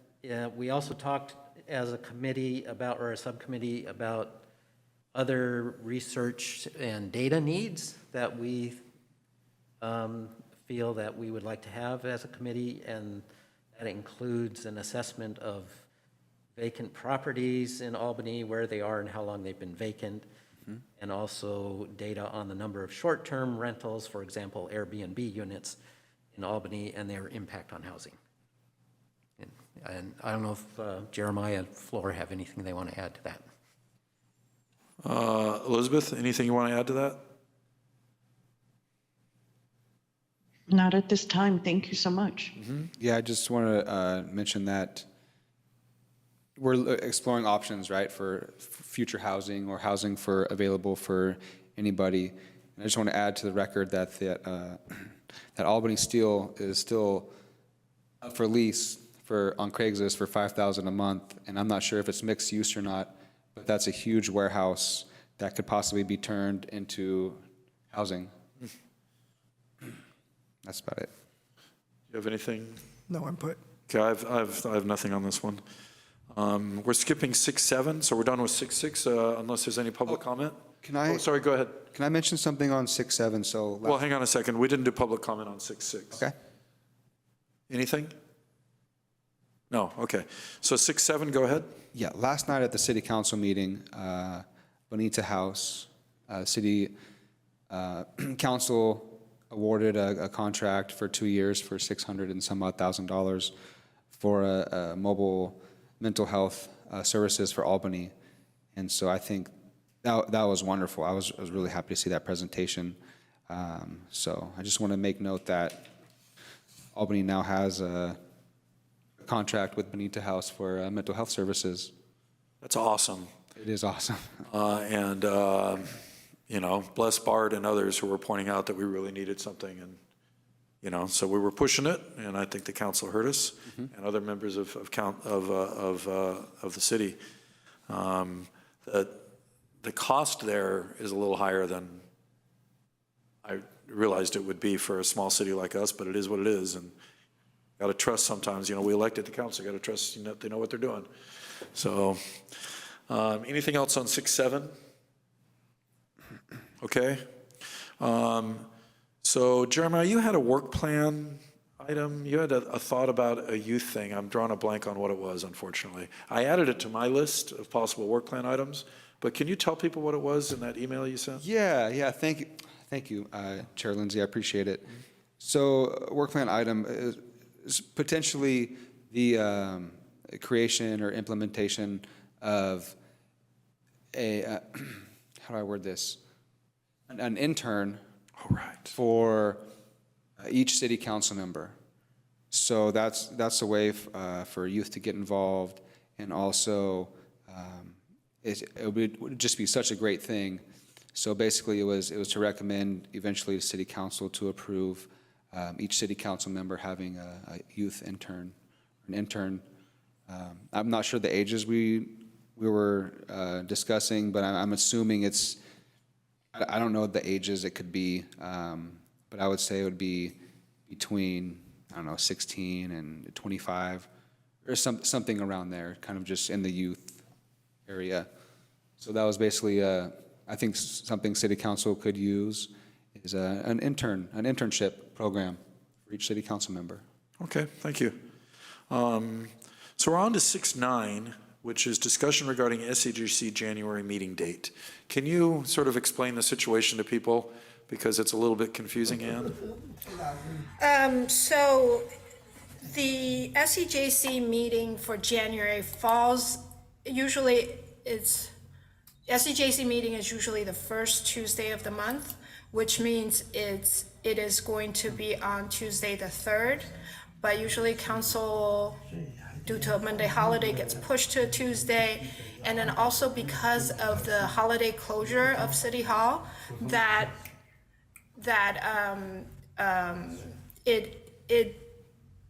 all the agenda items has to be posted and all the material has to be in before City Hall closure. So it has to be a lot earlier than the usual posting time. So in the past 10 years or so, there's about probably 7 times where if there's non-time sensitive item or there's nothing urgent to have done, then the meeting has been canceled. And also there's issues of like who's on the SEJC, and right, so you might have, I remember you and I talked, and there was like, okay, we're in that 45-day period. Right. And so some people may be replaced and some There may be some, well, there's a vacancy going to be right here. And so there's a lot of things that are in flux. I don't know. You know, it's like every 2 years, do you do this first meeting or not, especially, right? You know, so Ann was saying a lot of times it's not done, and I don't know. I would just say I'm really looking forward to this. If we could possibly have the meeting, we're making such great progress. We got a lot of memos coming in. I think the SEJC right now is in so much momentum than it's ever been before, and I would just, hate to stop, this progress. We're doing such a great job right now. Just want to keep warm, All right, Carl. Well, I agree, actually. So with that, so then we're talking about rescheduling it from January the 3rd to another date. Is that the idea? Probably January 4th. The 4th, yeah. And just be aware that if you're preparing a memo, they need it way early. Just FYI, you can let us know the date later. But please give people as much warning as you can so they know what they're facing. Deadline. Often you have to have 2 or 3 meetings to get a memo together. So if it's due, December 28th or something like that, you're going to meet once a week for the rest of this month to get a memo together for council. So just FYI. We're posting agenda on the 22nd. The 22nd. So that means, you holidays. have to at least let me know that you have an item to be on the agenda by the 19th, right? And then chair has to be able to turn around and tell me everything looks good, and then we post on the morning of the 22nd. Okay, and the memo has to be ready by the 19th effectively. Is that correct? Verbally, but if you get it in later. Oh, it can be as long added as to I the am able agenda to packet. Post it on. Oh, okay. Yeah. Okay. The agenda packet goes out the 22nd. Okay. All right. So, do you think do people want to do this? You have to have your stuff done and ready to go on the 19th, and today's the 6th. So that's 13 days. Yeah, actually, I'm going to be out of town next week. Okay. So I don't know if for me that's going to be a pretty tall order because I have to go up to Oregon to do some work. So yeah, I don't know. I'm doubtful. I'm going to do as much as I can. I could work with Flora as much as possible. And I know some other subcommittees have some memos to put together. But all right. Well, let's just take a straw vote here. How many people would like to meet on Wednesday, January 4th, even though the timing is very tight, and we might have to just cancel because we don't have a quorum because of stuff. We try to meet on the 4th. I know you're a yes for the straw poll. I'm gonna have to abstain. Oh, he's not going to be on the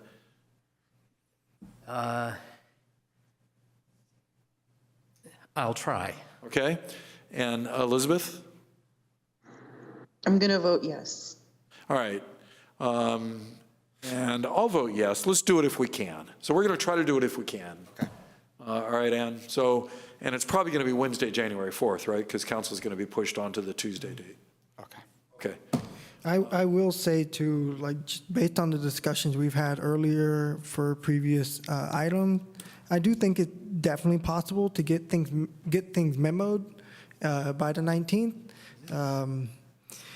Granted, it might require a little extra meeting time leading up to it, but the act of writing the memo itself, I think is straightforward if you have a good template to work from. And I would recommend just looking at the template looking at the memo that we used tonight as a solid template. But if you have any questions, comments, concerns, Ann is a great resource for many things. But I am excited that you all are still game to have your first meeting in January, and I'm excited what may potentially get moved forward. All right. I think we're actually over time, but go ahead. Just real quick, I can check later, but I will also send out an email probably right before agenda is posting, just to make sure everybody's going to be in town and available to be at the meeting. Right. We're going to do it if we can. It's not clear that we'll have that option, but we'll do it if we can.